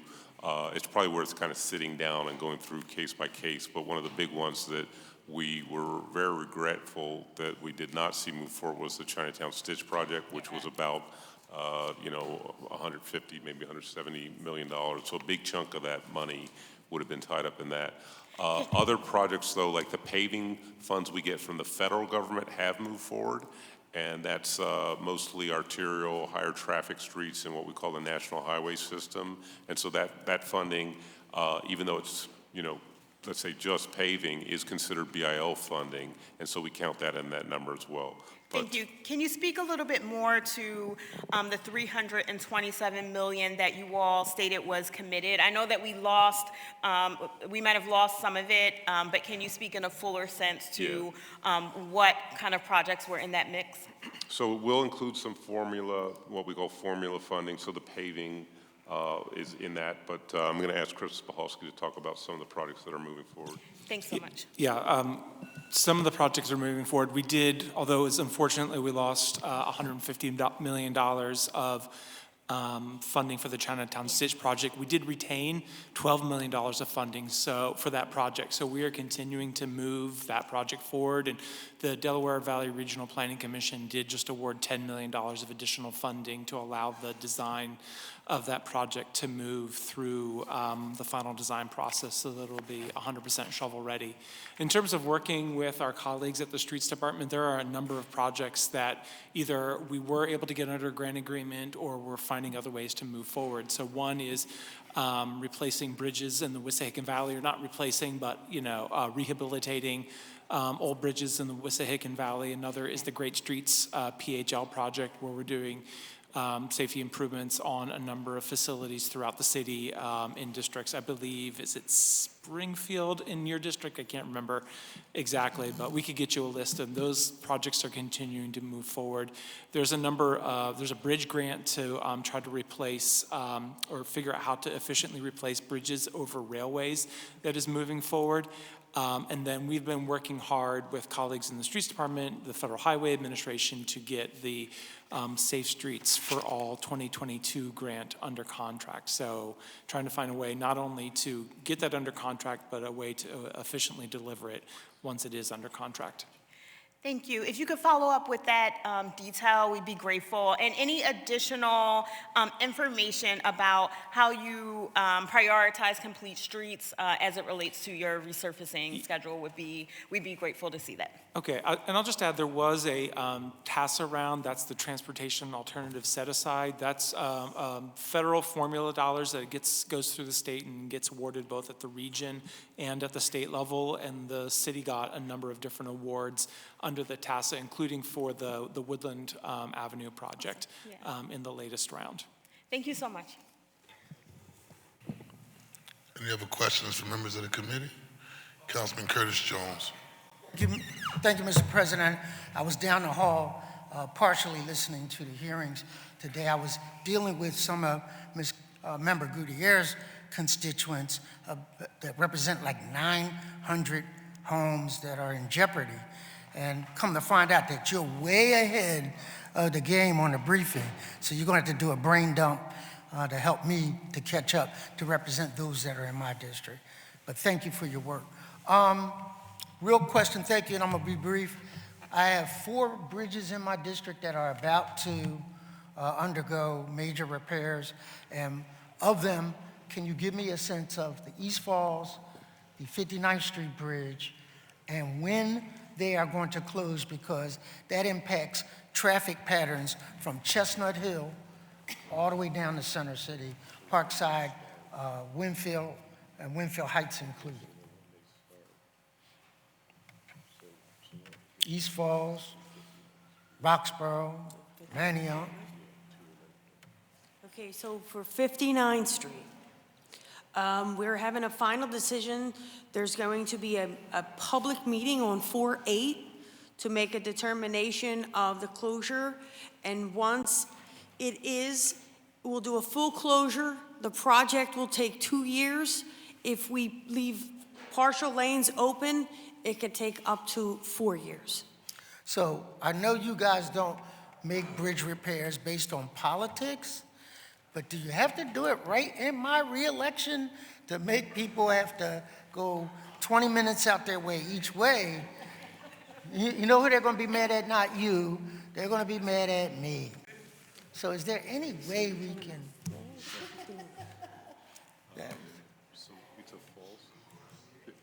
Are we talking about Falls or 59th? All of them. Okay. I mean, Okay. yeah, like in 2028, I'm gonna be for it. Yes. In 2027, I'm gonna be leading the protest. Yeah, I think Falls Bridge has to move. Yes. Say that again? Falls Bridge has to be worked on.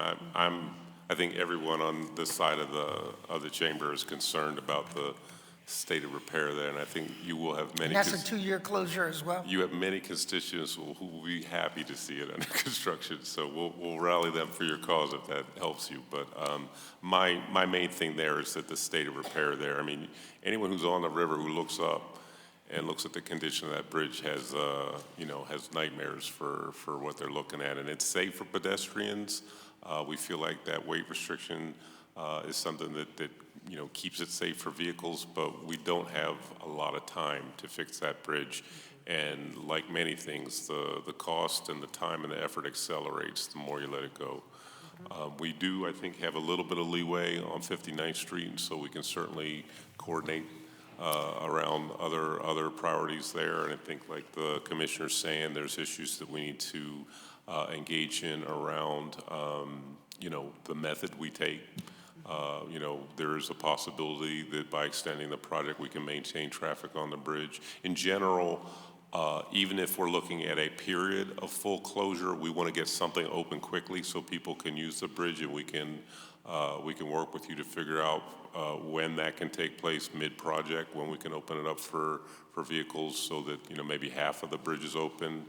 It could be a direction that we're picking. Whatever the least amount, I know Yeah. the difference between a full closure, full work Yeah. versus half closure Yeah. twice the time. Yeah, and that's a conversation that your office should be included in, because that's a difference in priorities, and people being willing to see the project last longer makes it easier for us to make the closure less significant. So it's worth sitting down and talking that out. A good example is the bridge that connected the West River Drive to the Art Museum area. What was the estimated time it was going to take, and what was the actual time? Yeah, your MLK Bridge underneath, yeah. Yes. So I think we ended up being about a year longer than we had thought. So what I will say to your credit, it is gorgeous. Like, I don't mind walking across that bridge, the pedestrian lighting. That bridge is going to last 100+ years. But it's worth walking. It connects to the Schuylkill River trail that you have. And it is befitting of, it's beautiful. And so it was well worth waiting for, except if you were stuck in traffic trying to get downtown. It has cut like 15 minutes off my commute time. And so do what you can, but be considerate of the fact, you guys, y'all thinking 10-year things. We kind of thinking 4-year. Yeah. We'll do our best to sync it up. Thank you. Thank you, Mr. President. Thank you very much. As there are no more questions to members of the committee, the chair recognizes Councilmember Cindy Bass for a motion that the public hearing and meeting on the bills and resolutions before the committee today stand in recess until Wednesday, April the 8th, 2026 at 10 a.m. in room 400, City Hall. Thank you, Mr. President. So moved. It has been moved and properly seconded that the public hearing and meeting on the bills and resolutions before the committee today stand in recess until Wednesday, April the 8th, 2026 at 10 a.m. All those in favor signify by saying aye. Anyone opposed? The ayes have it, and the motion carries. This committee will stand in recess until Wednesday, April the 8th at 10 a.m. Thank you all very much, members.